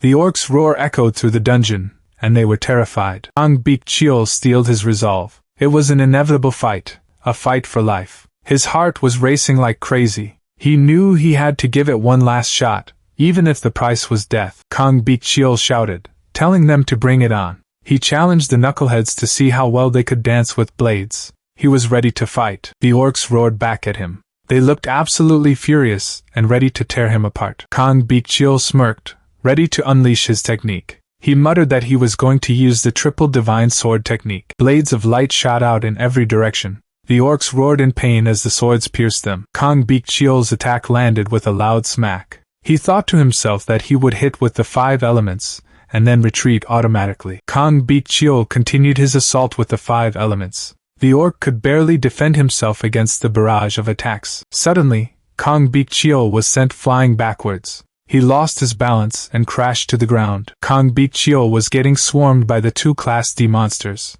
They were attacking him from both sides, forcing him to defend desperately. The orcs didn't give him any room to breathe. Their swords came down on him with incredible speed, forcing him to block and dodge. He was starting to feel the pressure. The orcs kept attacking, pushing Kang Baek-cheol to his limit, and immediately one of the monsters screamed in pain. Kang Baek-cheol was pushing through his pain, landing a solid hit on one of the orcs. The monster roared, clearly hurt by the attack. The orc screamed, feeling the full force of Kang Baek-cheol's attack. He was in serious pain, but he wasn't giving up yet. He shouted in pain. Kang Baek-cheol was getting ready to attack. He knew his abilities were limited compared to the monster's power. He was determined to make his next move fast, closing the distance in an instant. The sword sliced deep into the orc. Dark battle marks sprayed as the blade cut through its flesh. The orc was hit hard, staggering backwards from the force of the blow. He coughed up battle marks, clearly in a lot of pain. The orc roared in anger, trying to shake off the pain.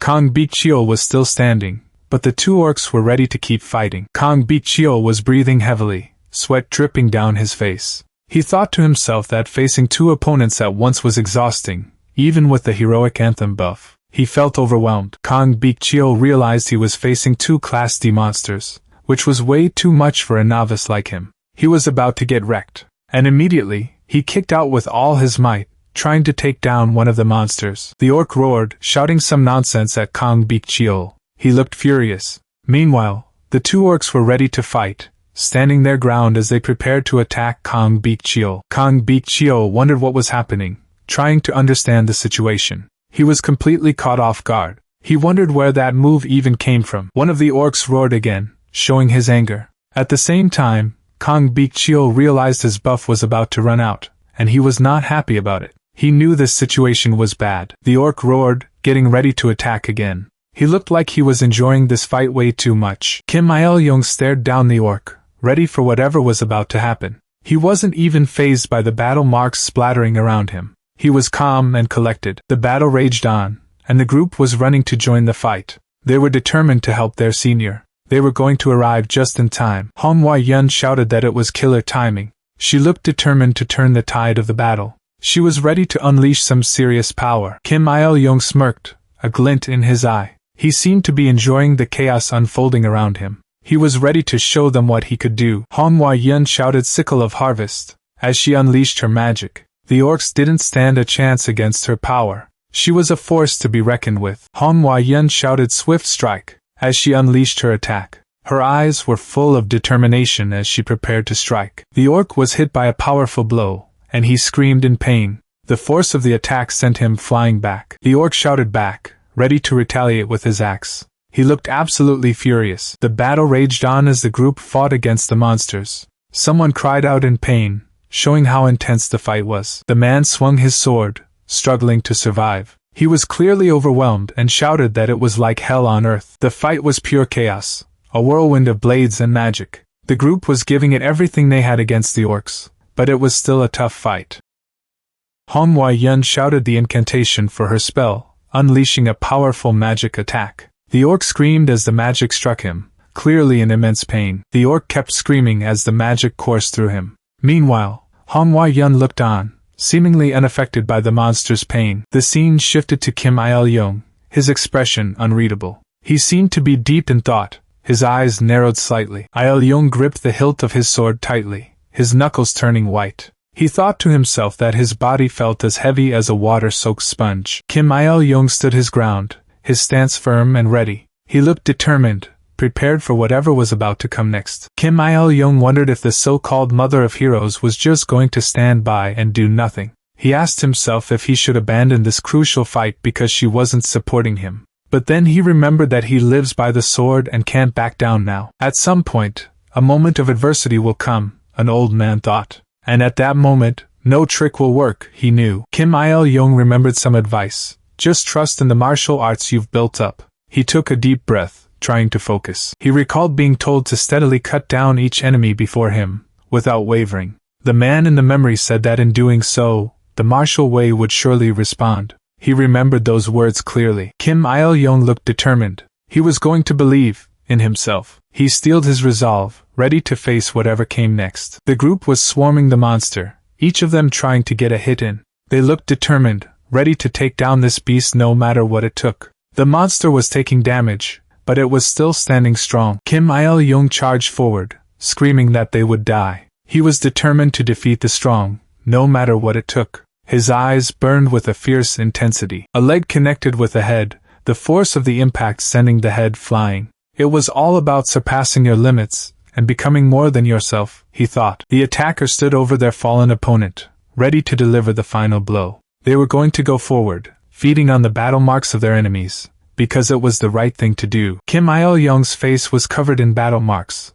but his eyes were still burning with determination. This was the way of the warrior, and he wouldn't back down. Kim Il-young shouted that he was using the 5 elements step. He looked determined, ready to unleash his full power on the enemy. The orc looked shocked, its eyes wide with disbelief. It had no idea what was coming, and it was too late to prepare. Kim Il-young unleashed a devastating attack, the energy exploding outwards. The force of the blow was enough to shake the entire area. Kim Il-young's face was set with determination, sweat dripping down his forehead. He was pushing himself to the limit, but he wouldn't stop until the job was done. At the same time, Manhwa and someone else were cheering him on. They shouted for him to go for it, saying that this chance wouldn't come again. Kim Il-young was ready to finish this fight, shouting to the orc to drop dead. He was putting everything he had into this final strike, his face full of anger. The orc could only stare as the attack came closer, its eye wide with fear. It knew it was about to get hit hard. Kim Il-young didn't hold back, screaming as he struck the orc.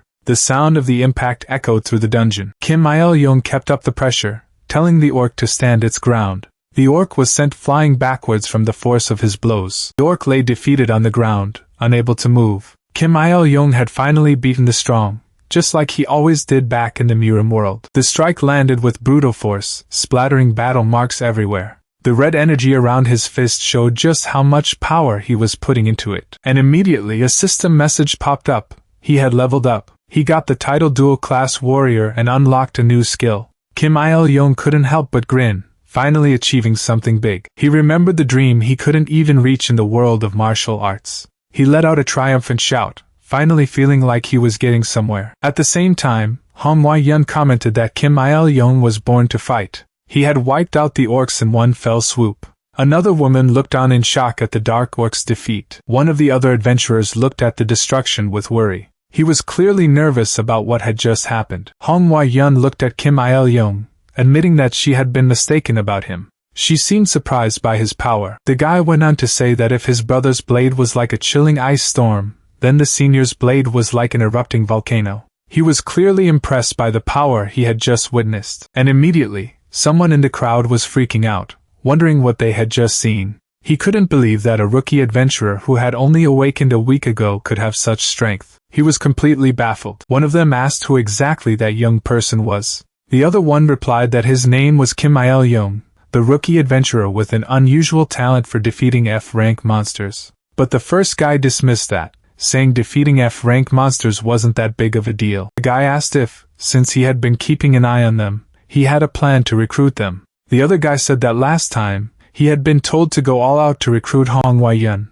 but he hadn't had a chance to contact that young man yet. He then asked if he hadn't even approached him, but then said there was a positive side to this. The man wondered who this new person was. The guy below was furious, yelling about how no other clans had contacted him, so at least the playing field was level. He then asked if that was supposed to be a good thing, since he was supposed to be scouting. He was getting paid a fortune, but he was just talking about waiting. What a waste! The man ordered them to quickly gather more information about them and find some recruits. He knew there was something special about them when they slaughtered the ground beetles and orcs. But then he thought about the Dark Orc. Executive Director Lee Hani thought that the competition would intensify after the graduation ceremony. The other person replied that it would be more like a war zone.